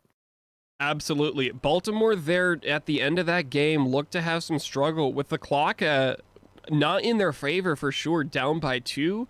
A lot of their touches were more lobs, and the longer the time the ball spends in the air, especially in Mac League, just means the longer the time's chewed off the clock, as a lot of these players at this level tend to be a little more patient waiting for that ball to fall to a more opportune angle, and that just didn't work out in Baltimore's favor. But one thing that we have seen in these first 3 games is that both teams are starting to respect their opponents more and more. Now we're going to be seeing if anybody can disrespect their opponents in game number 4. Both teams really hoping that one of their players goes off right now, as Rio gonna sky this ball very high. Hockey Star Dude does get up in time to deflect, and it's cleared away. Yeah, this ball here, a good rotation here from SFC, staying headstrong as Rio's going to go up for the bump and miss it on Hockey Star Dude, but really good rotations here. I'm liking the favoring of the back post here for SFC. It's not something you see every day in Mac, but it's a welcomed addition when we do see it, as Hockey Star's just going to shatter this ball into his own corner and try and get a 50 here against Doomsday, but that unfortunately passed the ball to Rio, who found the back of the net. 4:23 left on the clock. SFC leads the series 2-1, and they lead this game 1-0. Yeah, and that wasn't what we were looking for in controlling the ball. As he looked like he was trying to find a different dimension there, go through the wormhole with the ball all the way to the other goal. It didn't quite work out for him, as Doomsday was able to interrupt. Great pressure by San Francisco. Yeah, finding that wormhole, I'm not too well versed in the space-time continuum, but might want to call Doc there and recalibrate the flux capacitor, to say the least, as Doomsday is going to try and find his goal detector here, shooting against this Baltimore half. It's going to be a high lofted ball in the mid. Killer will come down with a good touch. It'll be just wide. Rio pushing it away, picked up by B-Ball. Oh, B-Ball, a little bit of a mishandle here. We'll try to get it back. We're good 50-50 by Rio. Robbie Bobby, first one to the ball. We'll push this all the way into the San Francisco zone where Doomsday is, and we'll get this out. Both teams struggling for possession here, as Rio will bring it up, gets a second touch. Hockey Star Dude forced to make the save, but does so well. The continued pressure by B-Ball. We'll see this ball down for Doomsday, but Robbie Bobby will clear it away. Absolutely, and one thing I did notice from we're looking at the Baltimore team here is that their discipline on their defensive line, that front and back post rotation there, proved to serve very well for them there, as they executed it perfectly, but not perfectly enough there on rotation, just close. That's a dangerous shot, as Hockey Star is going to demo Doomsday here and try and use that 3-2 advantage to gain some offense. Ball be out for Killer. Killer taking his time. Might have wanted to put that one into the corner. So he had an opportunity. Opportunity gone. 1v2 back the other way. This will be pushed away. Baltimore once again getting clears on this ball, but they need more productive touches, as this is going to be off the backboard. Doomsday decides to play the shadow defense, which is probably very smart, considering really we've just seen a lot of YOLO defense from both these teams so far. Absolutely, it's just been a bit of a slapping match, playing a little bit of ping pong here, seeing who can just send the ball the hardest into the opposite half, as Doomsday is going to flail around here and not be able to connect versus Robbie Bobby in that sparring match. But we're going to see SFC trying to gain some possession here, but Hockey Star Dude's going to say no to that one, as Doomsday's going to leave that ball for Rio. Good communication there and good decision making. Well, I like the touch out of Killer. This is going to put the ball into the corner. Good continued pressure. Chance, and Rio will sweep across, get this ball out. It'll careen off another player. Rio misses the touch, and it is 50'd away. But San Francisco, once again, with a minute 30 on the clock, is getting the pressure that they want to have. It's keeping Baltimore off the scoreboard, and Baltimore really just struggling offensively. Yeah, a 1-goal deficit is definitely not a large one, but SFC here doing a great job of making it seem like it's bigger than it is with their control of the ball here. They're doing a fantastic job chewing clock, but we'll see if they can hold on for another minute here, as SFC is going to try and put this one in the bag as they lead 2-1 in the series, game 4. of course means we are on match point. Minute left. Baltimore really needing to put a goal in, otherwise see a lot of their playoff hopes dashed to the side. This ball is down for Doomsday. Doomsday will try to put a move on Robbie Bobby, but is quickly pushed away. Killer with a chance. This is a shot on high. He scores, ties the game, 34 seconds. Fantastic read here by Killer. I'm interested, though, in the ball decision that led to it. Doomsday opting not to go up for the shot on that pop fly, but rather letting it drop. I think that's a little bit of overconfidence here from this SFC roster, and Doomsday specifically opting not to rip that against the net. I see an opportunity for Baltimore if they can continue the trend that I just noticed. A lot of the loose balls in the mid have been won by the Cyborg. That right there was the start of Baltimore really just winning the race to these balls, as Rio has a chance, not able to push it by Killer. A lot of bumping, and it almost looks like that old the old gold lobby I used to play in a couple days ago. Yeah, never mind. Oh my goodness, as we got my boy Kendo here exposed as a gold reverse smurfing here, but we're gonna see this SFC and Baltimore roster see if they can perform their best, as the Kraken, good friend of the Smurfs, the sea creatures, but not so much in Mac League. They're gonna try and connect here. Now Killers will try to control this out. Good flick. He might get a second touch, but B-Ball will make an excellent touch. Rio with a ball up. He's in the box. A chance, but Robbie Bobby finally gets it away. Just long enough. Killer a shot on. Robbie Bobby will see it through, and Baltimore ties the series. It seems every time I look away to look at chat, Baltimore comes out with another goal. I should just make up my mind and just focus on the game and let them earn it. That was just a fantastic onslaught there from Robbie Bobby and the rest of the Baltimore team, and they definitely deserve the win that they just got. And I know we mentioned earlier that we're gonna get the team that wins this is going to get 3 points, as they're in a 6-point deficit. But now that we're in game 5, the winner only gets 2. One of the things I find joy in is the fact you reward the team that gets to that game 5. And of course, it takes away from that team who lets the game 5 happen. So I feel like the push and pull is very even there. Not a popular opinion, I know, but for both these teams, they're going to rest easy knowing at least they're getting a point out of this series. And for us, hey, Dex, pay attention to the game. This is excellence on your screen. You never know what's going to happen. We've had so many 1-goal games in this. Absolutely. I mean, this has just been one of the most enjoyable series I've watched on stream in a long time, aside from that Phoenix and Knock game that you just missed in Linguine. If you guys weren't here to see it, that was a crazy one as well. But sticking to the matter at hand, we got Baltimore, San Francisco, game 5. Not much more to say. What's your prediction for this one, Kendo? I think it will all come down to which team will find more possession out of the mid. You don't want to allow the loose balls to kill you. And we've seen our fair share of balls that have just kind of careened into the mid, and then the first person launches this terrifying boomer all the way down. Both teams have been able to do it. I think the team that does it the most here in game 5 will win. Absolutely. Couldn't agree more.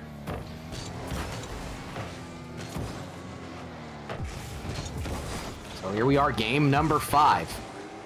It's a high lofted ball. It is in a dangerous spot. B-Ball will get a touch, and Killer manages to kill this ball. It'll be pushed away. Rio, back pass, and cleared away. Well done by Baltimore to get that out. Yeah, really good showing here from Baltimore in their defensive third, as Doomsday is going to try and do the same here with the unorthodox but well-executed touch there in his own corner.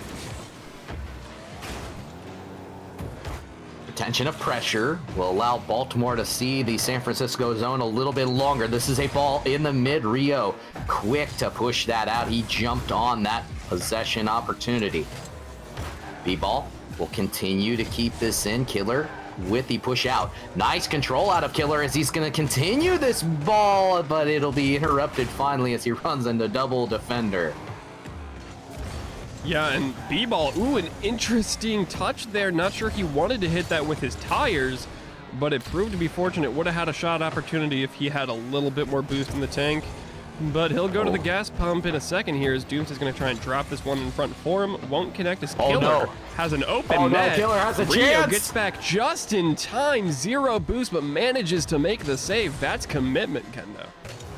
Yeah, that was very, very close as Rio ended up starting that entire playoff, coming out of the net, bumping the man who actually had the ball on his hood in Killer. And Killer managed to not only maintain his composure through the bump, but had a chance at an odd man rush and just barely got knocked off of the goal there. Good showing by both players there as we're going to see Rio not make contact with the ball there on the sidewall, but Doomsday is going to come to the rescue, leaving the ball in that middle third. Like you said, whatever team is going to win this game is the one who wins the middle third, and both teams just looking like they don't want it there. Yeah, both teams are playing very careful. What a save by Doomsday. Robbie Bobby comes in quick. B-Ball will loft this high. Killer is up for it. Still in a dangerous spot and finally cleared away by B-Ball. Both B-Ball and Doomsday incredible to keep that ball out. Absolutely amazing showing. I'm short of breath just sitting here watching it. That was insane play from Doomsday and Arc here. Just great showing. Baltimore, not much more they can do to try and find the net there, but SFC making him earn it for sure. Rio will go up. This is a 50-50 in the mid of the Baltimore zone. Ball will drop it down. Killer quickly sweeps across, and Rio was there. He was lurking and ready for a shot on. Both these teams doing so well to keep each other out of circumstances that would basically behoove them to make saves. San Francisco still able to keep the ball out as they've made 3 big saves here in game number 5. Yeah, 90 seconds left, and this game is scoreless. I mean, I'm not sure if you guys can hear me, but every time a shot goes on, I'm gasping for breath. This game has me on the edge of my seat, as it should all of you viewers, as Doomsday is going to clear this into the Baltimore half. Here is Doomsday. Gets an additional touch. It'll be down for Robbie Bobby. This will be high off the board. Rio is lurking. He comes in, and Killer will get the ball away. Another opportunity for a quick counterattack for Baltimore. But good control by Doomsday. Up and over everyone. Is Hockey Star Dude there? Oh my God! It overs his head, and Doomsday puts the first one on the board. Doomsday, 57 seconds left. That shot shocked me so much, and this game's been so close, it felt like overtime. What an amazing shot, as Baltimore just wasn't expecting it, really. Oh my goodness. I'm not sure if it showed on your screen. It looked like he got just enough contact and the ball just did not move. Feels bad for the man who is back in position for the play. Not able to make it happen as Hockey Star Dude tries to make it up, gets a shot on. It is played away. Now, San Francisco just has to stall out 36 seconds. Hockey Star Dude will try to put it middle. Robbie Bobby maintaining the pressure for Baltimore. Killer now will keep it in the corner. They like the corner plays as this is going to drop down, but Rio wasting a big amount of time with 19 seconds to go. This is a drop in the box. Hockey Star Dude will look to control. Robbie Bobby to the side. It's in the corner for Killer. Can he get a touch? No. Arc Ball is going to push this ball away. 3 seconds, 2 and 1. It will drop. Not yet, as it continues. And finally, the touchdown. The Cyborgs win the series in 5. Oh my goodness, that... I'm not sure if it's just because I'm overweight, but I was gasping every time a shot was ripped on net. SFC definitely earned that win there, and Baltimore made them earn it. Baltimore definitely also earning that 1 point they got. That series was absurd. I cannot agree with you more, my friend. It went from looking like one of those series like that might go either way, but both teams playing a little bit lackluster to all of a sudden last two games, both teams really putting in a lot more effort. And then here in game number 5, you had an amazing display of defense for both squads. Baltimore more so in the mid. San Francisco, though, the goal line stands. Ooh, absolute excellence out of the Cyborgs. And they both teams, they'll go away really cherishing the points that they got there. Well, Dex, the folks, they don't need to go away just yet because we do still have one more MAC League matchup on the night. We continue with interconference play. The Maui Ancients, 2-3 with 8 points, third in their division, the Pacific Division, will go up against the Cleveland Cards at 3-2 with 9 points. Ladies and gentlemen, it's the game of the night. Do not go away. Yeah, we'll be right back. This has been the last game I will likely be casting of the night, so this is Dex signing off. You folks take care, and stick around through this brief intermission.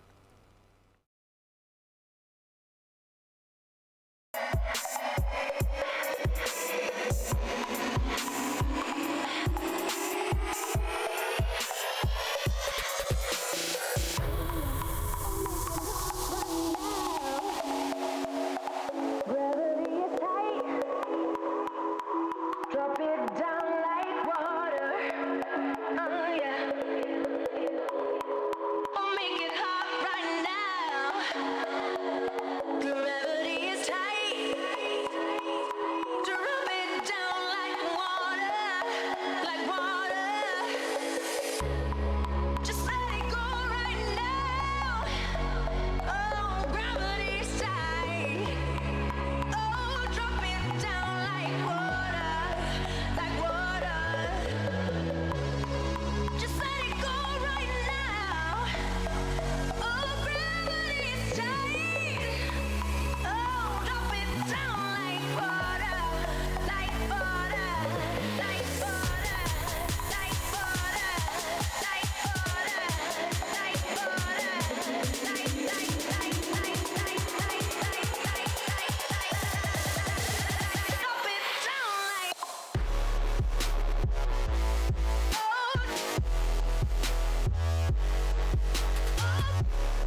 Is it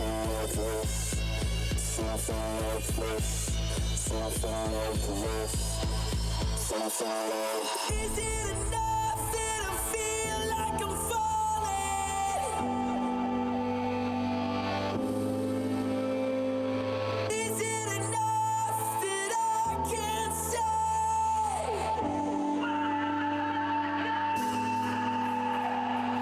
This is what it's like to be who you wanna be. You wanna be, you wanna be. This is what it's like to be who you wanna be.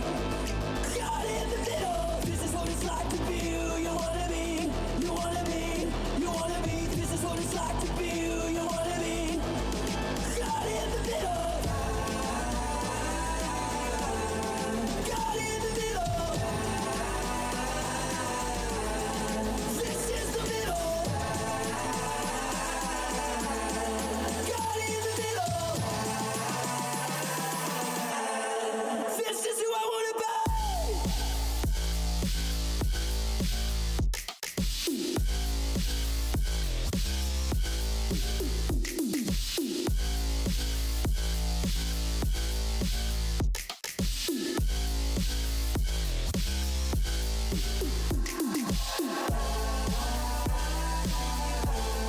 Caught in the middle.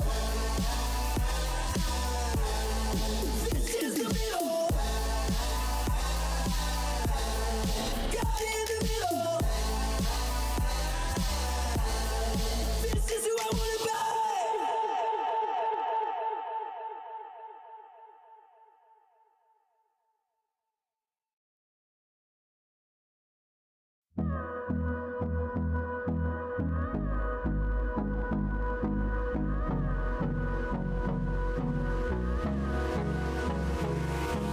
Hold me close till I get up. Time is barely on our side. I don't wanna waste what's left. The storms we chase are leading us, and love is all we'll ever trust. Yeah, no, I don't wanna waste what's left. And on we'll go.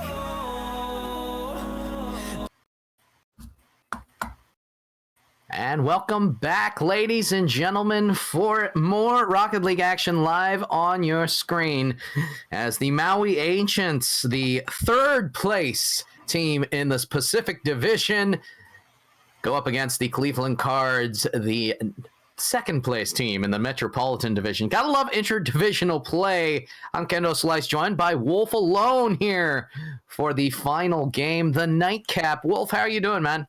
I'm doing very well. You know, I'm very excited to see this series come. And, you know, honestly, like, these teams are, you know, they may be on different divisions, different places, but they're very even when it does come down to stats and everything of the sort. And both teams extremely competitive, as Maui only 2 points in back of the division leaders, as well as Cleveland only 1 point behind their division leaders.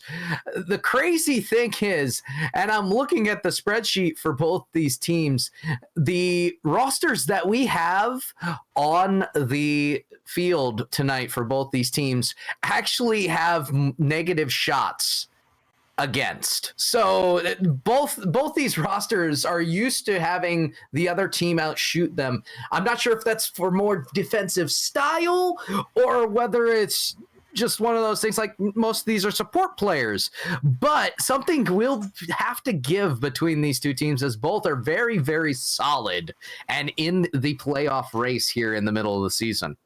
Very much so. Cleveland coming off very strong over the past couple weeks, after beating my own team, Pittsburgh, in a sweep, and then also beating Washington in a sweep. The current division leader, Maui, doing some of the same there in winning against Los Angeles, who was the league leader, who was their division leader at the time. But one interesting thing to note for Maui is if they lose, they will take you to 5. They have gone to 5 in 4 of their 5 series. The only series they didn't, their most recent one against Los Angeles. So that is some interesting factoid indeed, as we wait for these teams to get in We are ready for them. Are they ready for us? That is the question. As Cleveland, in its standard white and red Maui, with that lovely tropical orange on the field for you today. We are underway in game number 1. As right off the bat, Rinny, the new addition for the Cards, will get a chance on. It'll be saved by Zero, and Maui on the back foot early. Maui so far, just an awkward double commit there. That's going to allow Spinny to come up here, get a shot on net. Killing Habits does a good job, but gets the ball away. But Rinny, the new pickup from last week, he'll open up the series, and welcome to Mac League. You've got yourself a goal. Yeah, welcome to the Cards as well, as Rinny looking like a very solid pickup for the Cards, able to get it past 2 shots on and a goal already in the first 30 seconds. Now it's going to be Jordan and Spinny there on the kickoff. One towards the side of Cleveland, but Cleveland will do well to push that far away. That's a missed touch, though, and Ashley's going to be able to push this out center. And that's a dunk by Rinny, and Rinny picks up his second goal in 10 seconds. I actually love the aggressive positioning here out of Rinny. Ashley pushes this ball right into the defender. It pops out just enough. Rinny, the second man, charges in full steam and manages to beat the entire Maui defense. Well played by Rinny, looking real good here in the first minute. And really, with that defensive positioning, it comes down to rotation, you know. Oh, I'm going to push for the ball. I'm second. If it gets by me, oh well. Someone's there, but Rinny with the hat trick off that great dunk coming out from Spinny on Zero.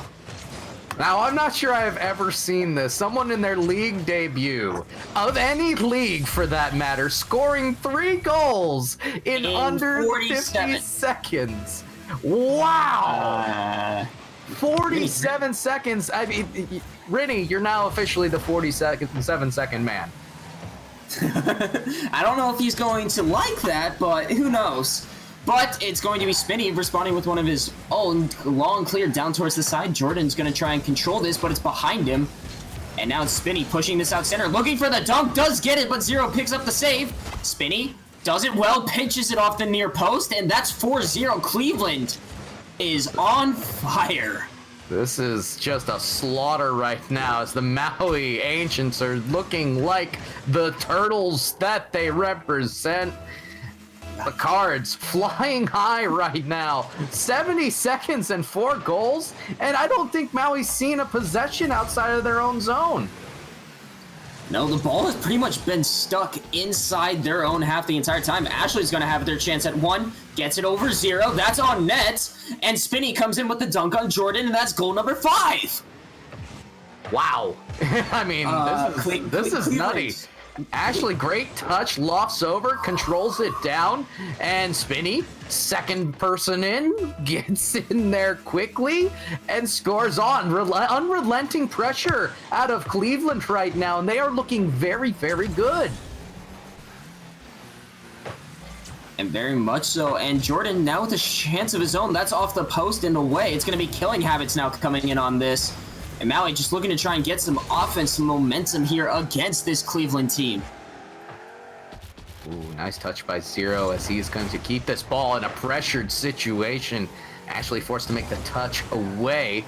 It's a ball down for Zero. Ashley, well done to keep this going. Cleveland once again, Rinny with a 4th goal in.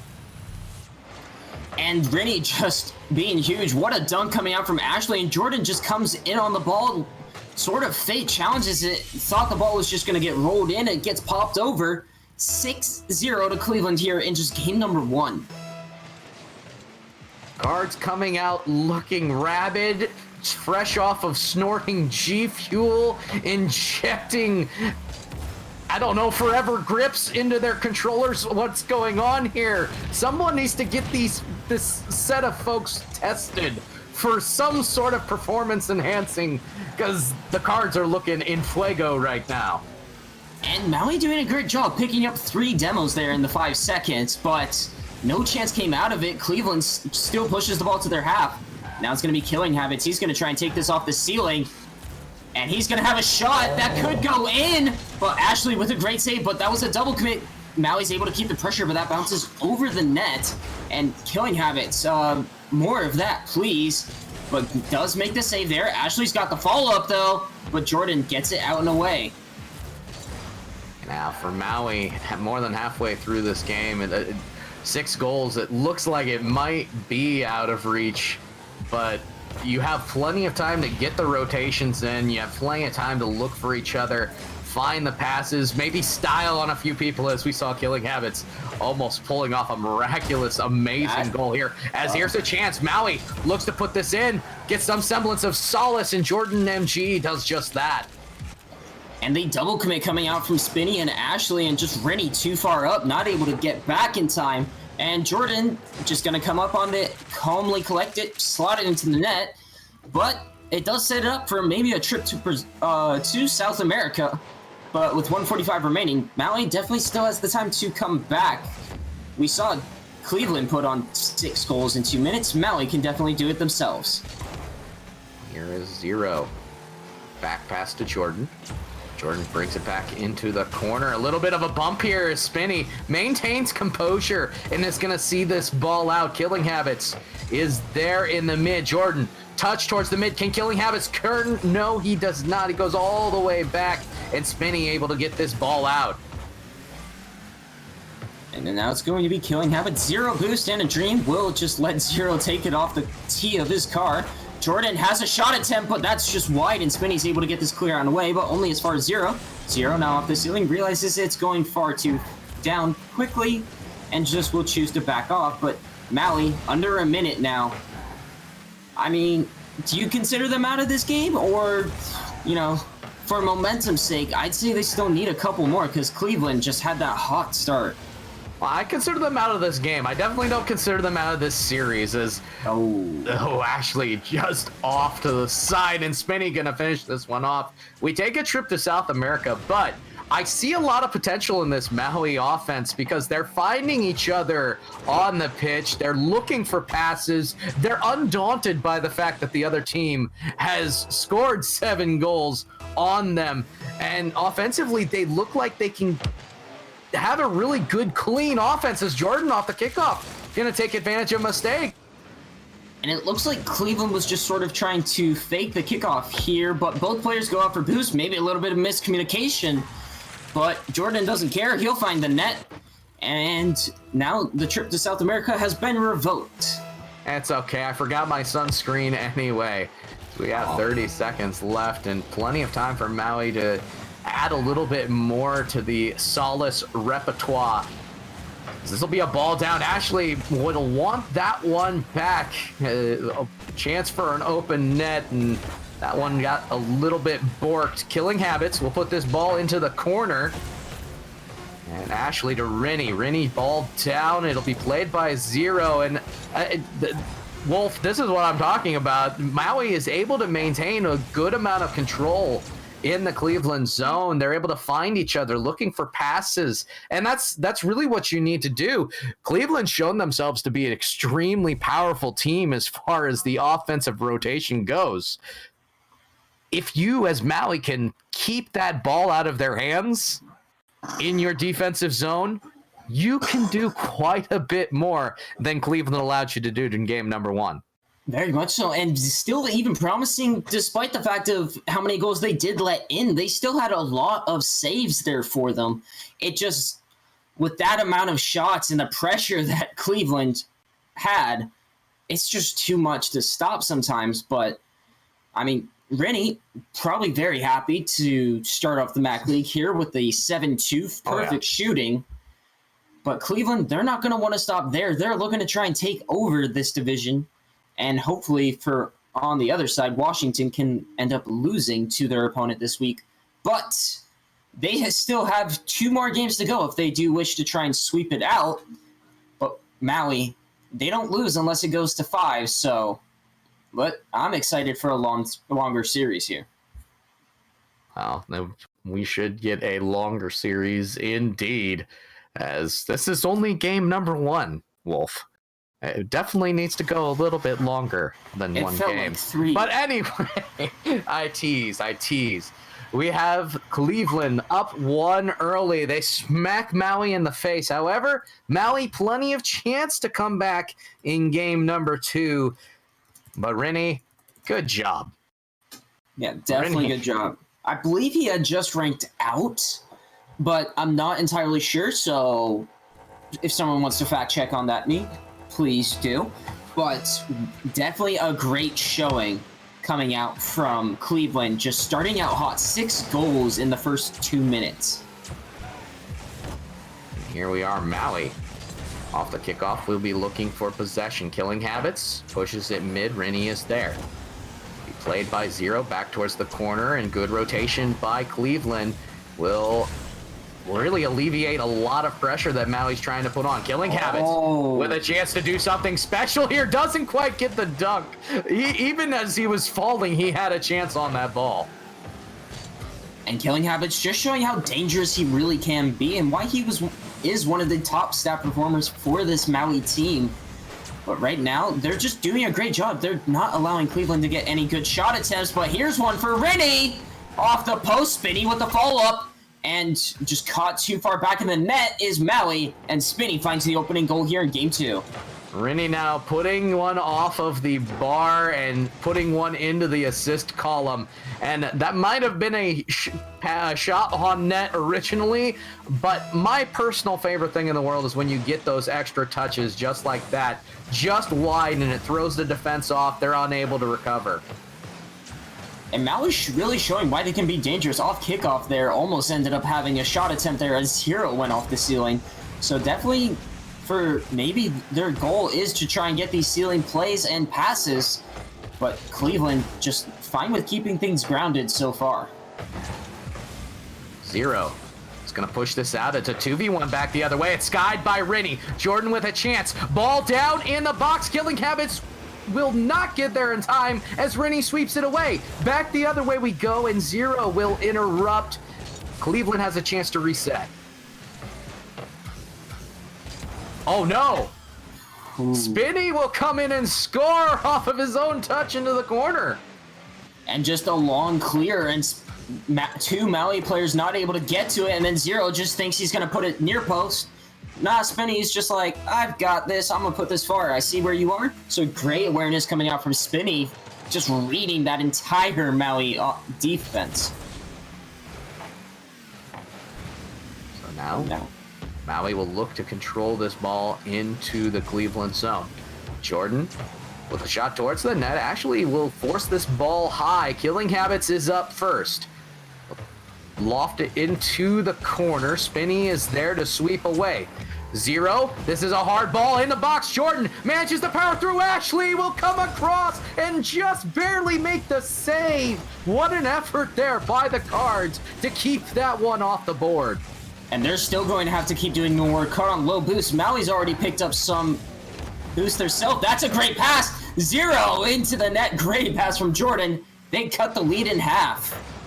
And as you said, they definitely still had to keep the pressure on. Ashley misses the touch. Spinny was there. So good rotation out of Cleveland, but great job by Maui to create opportunities in front of the net. They score and respond well, cutting the lead in half here in game number 2. Rennie will push this ball out. Jordan in the mid is going to push this on. Spinny managing to cut across just in time, but Maui definitely looking good. Maui definitely looking good, and they're keeping the pressure on. That's a double commit, though, so it's going to be careful on Jordan to find a touch here. He does. That's really key. Keeps their attack going. Zero fakes out the touch. Jordan can come in, and Jordan finds it. Yeah, Jordan managing to maintain this pressure on the ball. Zero manages to fake out the first man, and then a sweeping across. Rennie not in time for that ball. Deuce is wild with 2:10 on the board. Jordan right off the kickoff, and Maui not waiting. Not waiting, and this is the pressure they need. Cleveland is being suffocated here by the Ancients. There's another pass off the backboard, but those can be dangerous, and Rennie does get the clear. He gets the dunk out, but thankfully for the Maui team, it's just not dangerous there as it gets played into the corner, and Zero will get another clear. Here's Spinny high on the wall. It'll be played out by Zero, and Jordan with the follow-up. Well cleared into the Cleveland zone. Zero manages to maintain speed and then puts one into the box. A chance for Killing Habits. This will be hard off the backboard, and Jordan just whiffs by. It'll come back the other way, but Killing Habits living up to his name, not allowing any sort of development in the defensive zone. And that was so key. Cleveland had a chance to break out of their own half. As soon as that demo happened, you saw the other Cleveland players just be like, and we turn back now. But that's a great 50 from Spinny. Ashley able to push this downfield. That's a double commit. That gets pinched out, but Ashley with no boost, not able to do much with it. And it's forcing to back off here. And now it's going to be Maui taking this out of their net. Jordan does well and just plays it around the defenders rather than through them, as Ashley is able to pinch this out middle. Has a second chance at a touch towards the corner.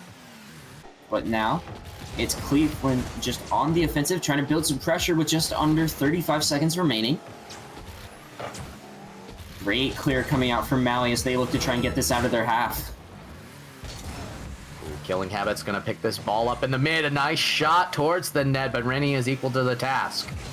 Chance now for Jordan. This will be high off the backboard. Follows his own touch, but it'll be a back pass to Killing Habits. It's in the mid now, as Zero has plenty of time. Does not come forward. Jordan will make a quick cut and play it to the side. Ball in the corner. Managing to get by everyone as Killing Habits, but it will go firmly across. And it looks like overtime in game number 2. Maui looks much better, but Cleveland still the same offensive juggernaut when they have the opportunities.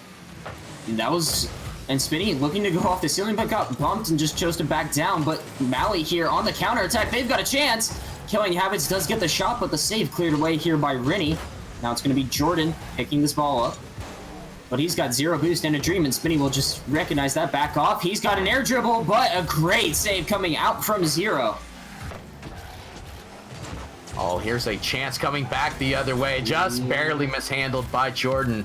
Killing Habits, looking for the rotation. Zero is up, and Rennie will cut across. Manages to get the demo as well. Has a chance if he can continue this ball, and it will be cleared away. Now it's a 3v1. Spinny off of the backboard. Ashley just mishandles the ball in the corner, and the time to recover is Jordan, who's going to clear this ball away. But Jordan did end up missing out on that mid boost. It allows Cleveland to keep on pressure, but a great clear by Zero is just going to allow his teammates to collect some boost. They have, and they're able to clear this ball down. Killing Habits with a great pass off that backboard, but Rennie up to meet it. A minute and 15 here into this OT. Both teams not just playing a little bit safe. That's a missed touch. Jordan misses as well, and it's going to be Spinny getting this ball out, but Killing Habits, prowess, he's going to go. Oh, as this is going to drop in the box. Rennie once again. Great backboard defense out of Rennie, who is just showing off talent in every aspect of the game right now. Spinny looking for a 50. Ashley will make the clear, and Killing Habits once again will return the ball into the Cleveland zone. Cleveland maintaining possession and control in very high-pressured situations, as Maui has been unrelenting with 10 shots here in game number 2. And what's key to notice is their demos have just been on point this game. It's just forcing this Cleveland team to stay back. And that's a great flick there by Jordan. Jordan's going to get the pass at center, and it's going to be Zero off the corner. Finds the game here for the Ancients. Yeah, Jordan fools Rennie, puts one high off the board. I thought he was going for Spinny there, who's positioned just a little bit too far forward. That's great position. If you're not the last man back, you can go for the touch off the wall, but last man back, and unfortunate as Jordan able to put that ball in.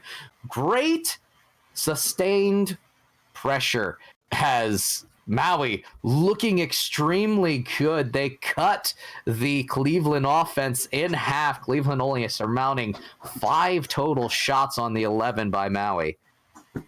And definitely just keeping that Pressure up against this Cleveland team has been killer.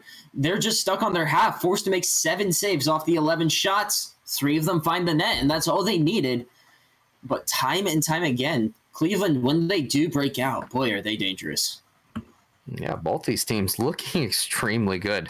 I'm enjoying the back and forth as it hasn't been like the challenges that we've seen out of the mid. Both these teams getting deep into the opposing territory and managing to get quality chances and great passes in between the two. And then we're seeing some amazing defense as well as the saves put on by Cleveland. Rennie, not only with 4 saves, but the backboard play by Rennie, there was at least 3 opportunities that he squashed immediately by clearing away being on the backboard. Yeah, and sometimes it just doesn't tell the whole story with the stats. You know, Rennie had 4 saves. It could have easily been 7 or 8 with the amount of times he had that backboard defense on lock. And a great addition to this Cleveland team after Malice did end up breaking out for them.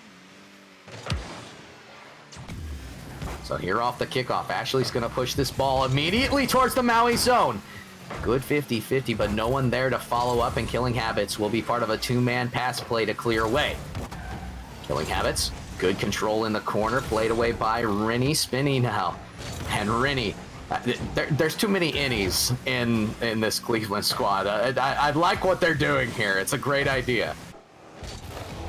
All right, so Rennie, Spinny, and Ashini, all now just going to be on defense here as Mally's just going to try and keep this ball in their half just as they did the entire time. But now that ball's 50'd high. No one from Cleveland able to get back, and an unfortunate back flip from Spinny finds it into the net. And I'm going to credit this one to Killing Habits. This pressure here by Killing Habits coming in forces a bad touch out of Cleveland on the defensive end. And of course the double touch there at the beginning did not help at all. But Cleveland once again on the back foot. Spinny will sweep across off the kickoff, and Maui looks lethal on these kickoffs right now. And it looked like Cleveland was just trying to do a little bit of a fake kickoff, but Maui, they've been so dangerous off kickoff. Why are you giving them the chance? Because now it's pinned in your half. That's a double commit, which is just going to allow Jordan to put a shot here on net. Not going to be dangerous, but that's a great bump coming out from Rennie, and it's going to force Killing Habits to turn on this. Here is Spinny. We'll try to get this ball out of the corner. Manages to get a favorable 50-50. Ashley with the continuation here, and Spinny going to try to race Jordan. This will be a missed touchdown. Rennie with the shot, and he scores. Ties the game at 3:33. Very much so. Jordan trying to get this clear from off the ceiling, almost comes down on it after. But unfortunately, Rennie, being the strong shooter he was in the first game, picks up the goal. 3:33 remaining, game all tied up.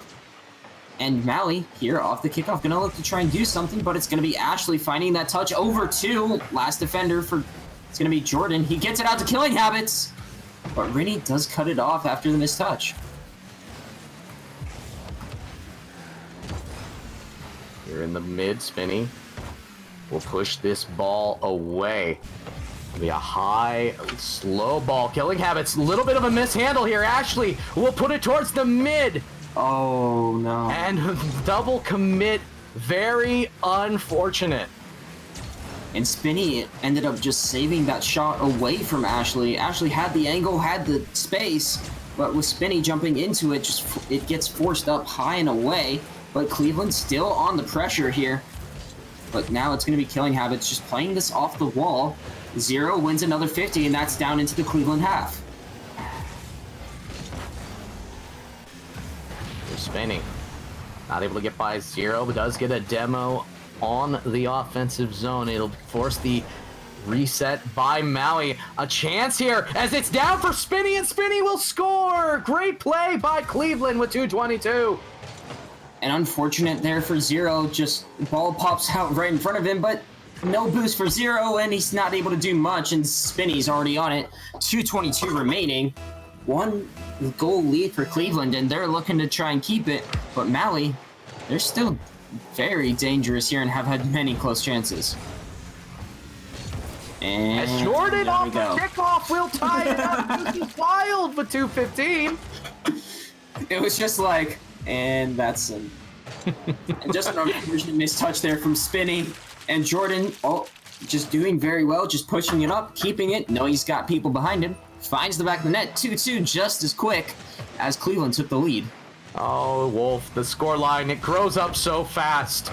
As both these teams, Cleveland definitely looking like they need to stop cutting rotations, stop with the bad rotations, because offensively they're looking extremely good. It just seems like their rotations are being crushed under the pressure putting on by Maui. But Maui, they have equal holes as well that Cleveland can manipulate it, and this game could go either way.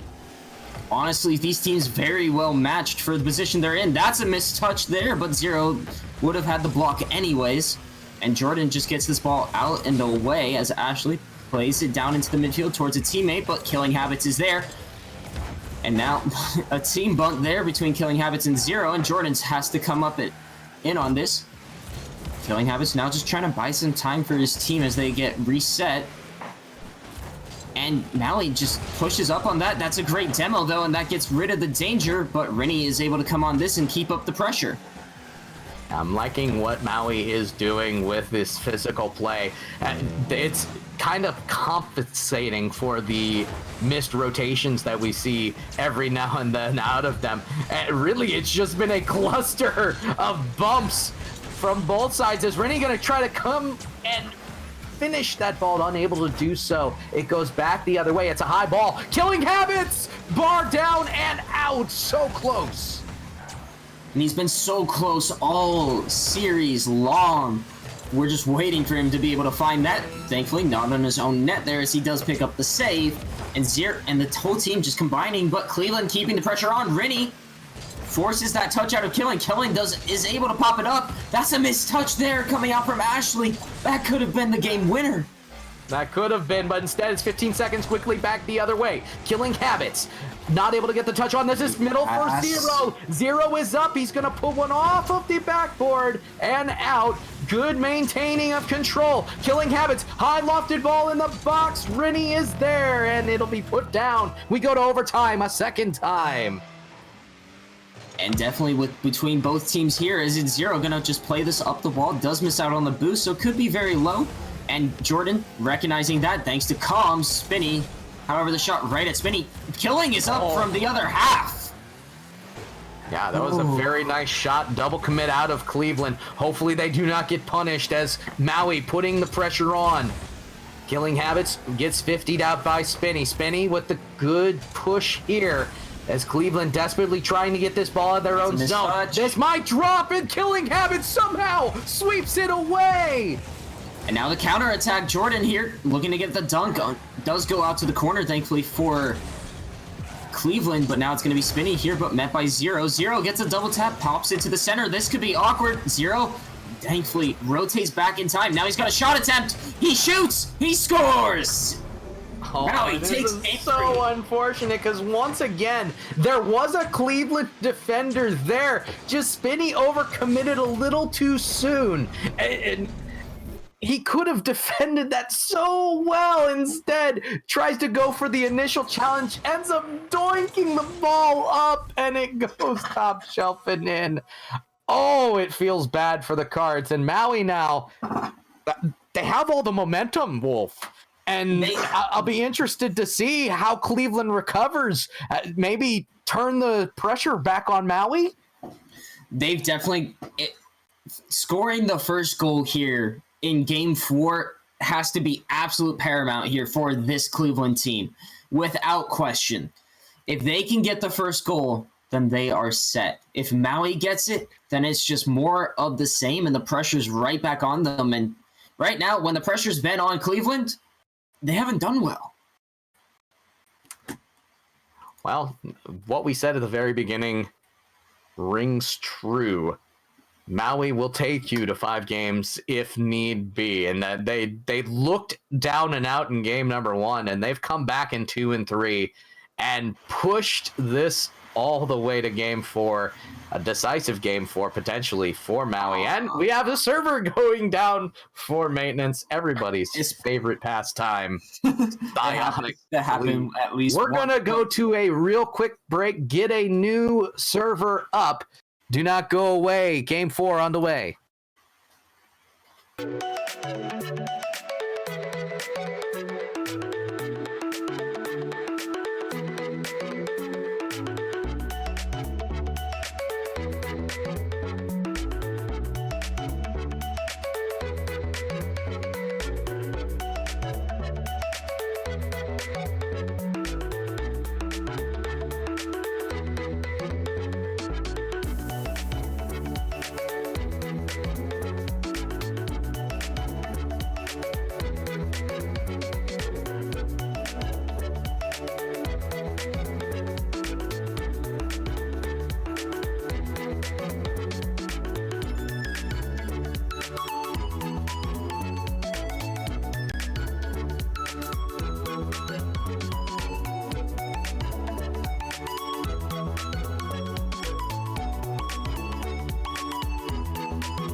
And we are back. Quick server issue taken care of. Both teams back in, ready and raring to go.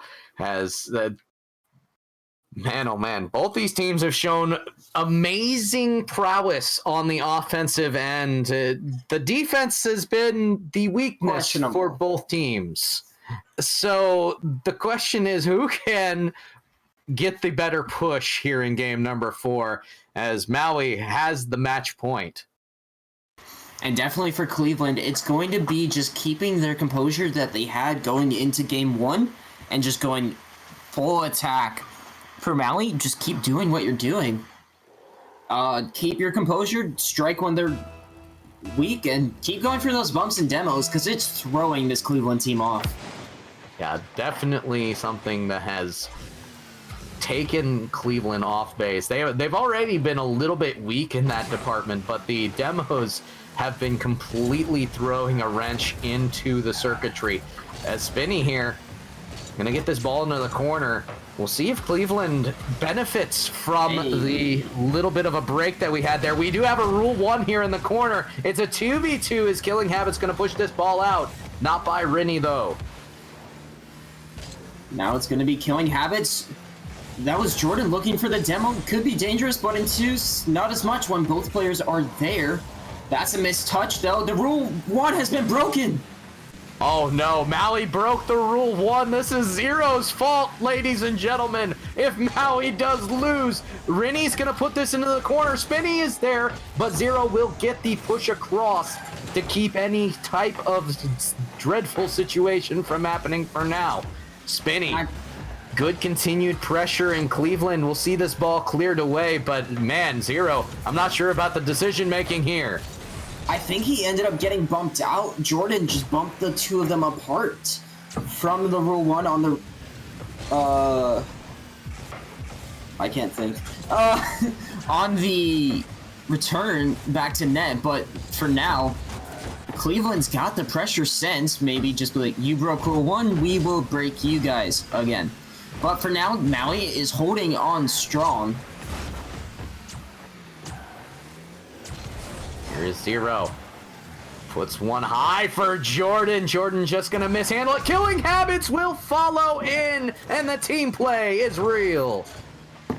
And definitely a great job there from Jordan, just keeping this ball close to the net, make it awkward for Cleveland so they can't get a good clear, and Killing Habits being offensive-minded as always, finds that back of the net. First goal for Maui, and for Cleveland, it's going to be on them here now.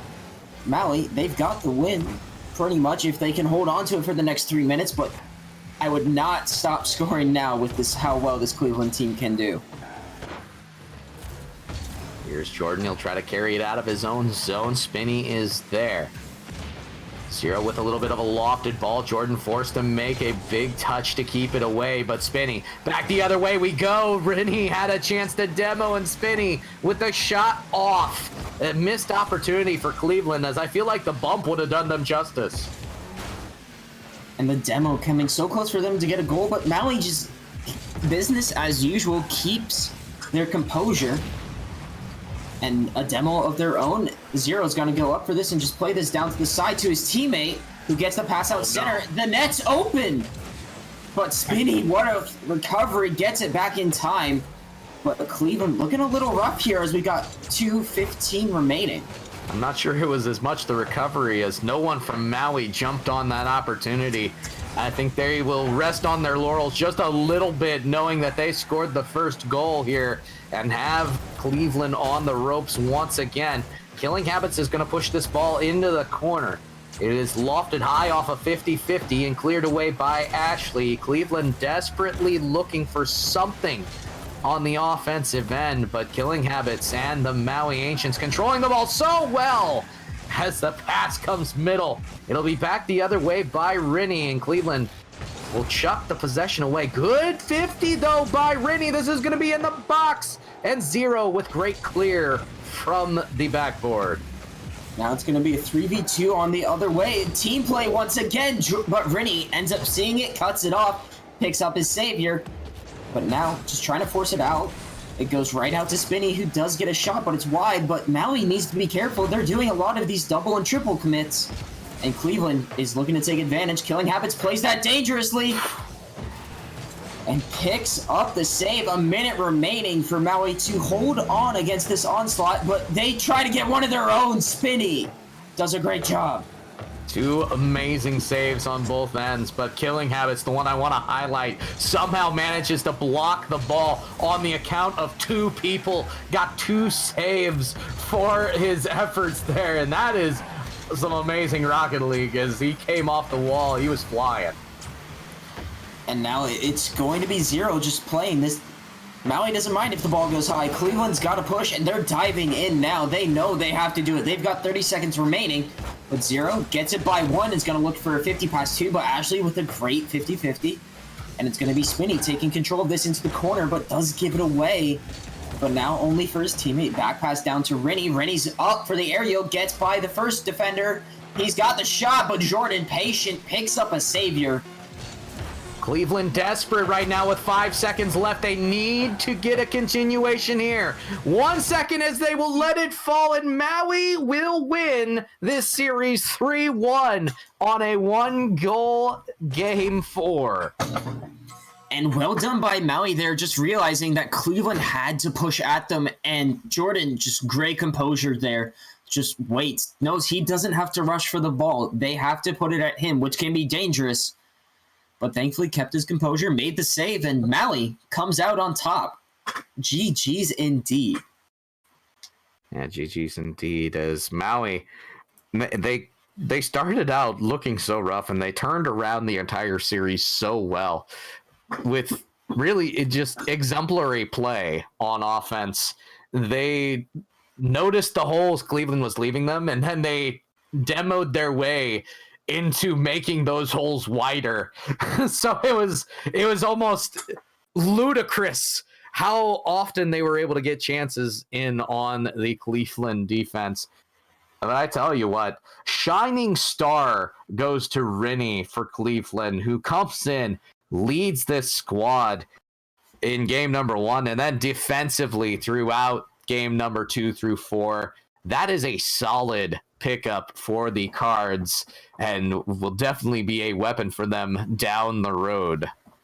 Yeah, and as he said himself, he was only picked up a week ago, so this chemistry between that team is only going to get stronger, and that's dangerous. Yeah, but absolutely. Yeah, Maui does pick up the win, and that is our final series of the night, unfortunately. Kendo, closing thoughts here on that? I mean, for Maui, getting the pure win there, the 3 points is going to vault them into 11 points and temporarily number 1 in their division. Granted, we don't have the results for every game on the week. The San Diego game will be played at Sunday at 8 because they're playing Pittsburgh. But you're looking at a Maui Ancients team that's 3-3 with 11 points and fighting hard for first in their division. Yeah, 3 losses. That's a little bit rough, but it is an extremely powerful 3 losses. And you can see the fight that this Ancient squad has. Definitely very, very good squad. Cleveland, they're no slouch themselves. So I really enjoyed watching both these teams fight it out on the pitch. Absolutely. I very much enjoyed to see what these two teams have, being both teams that I ended up playing earlier this season. But it's great to see what did end up happening here tonight. But that will do it here for this Linguine League and Mac League stream. I've been Wolf Alone. I've been joined by Dex, Kendo, and Gigabyte tonight. Thank you for tuning in, everyone. Have a good night. Yep, take it easy, everybody, and we are gone.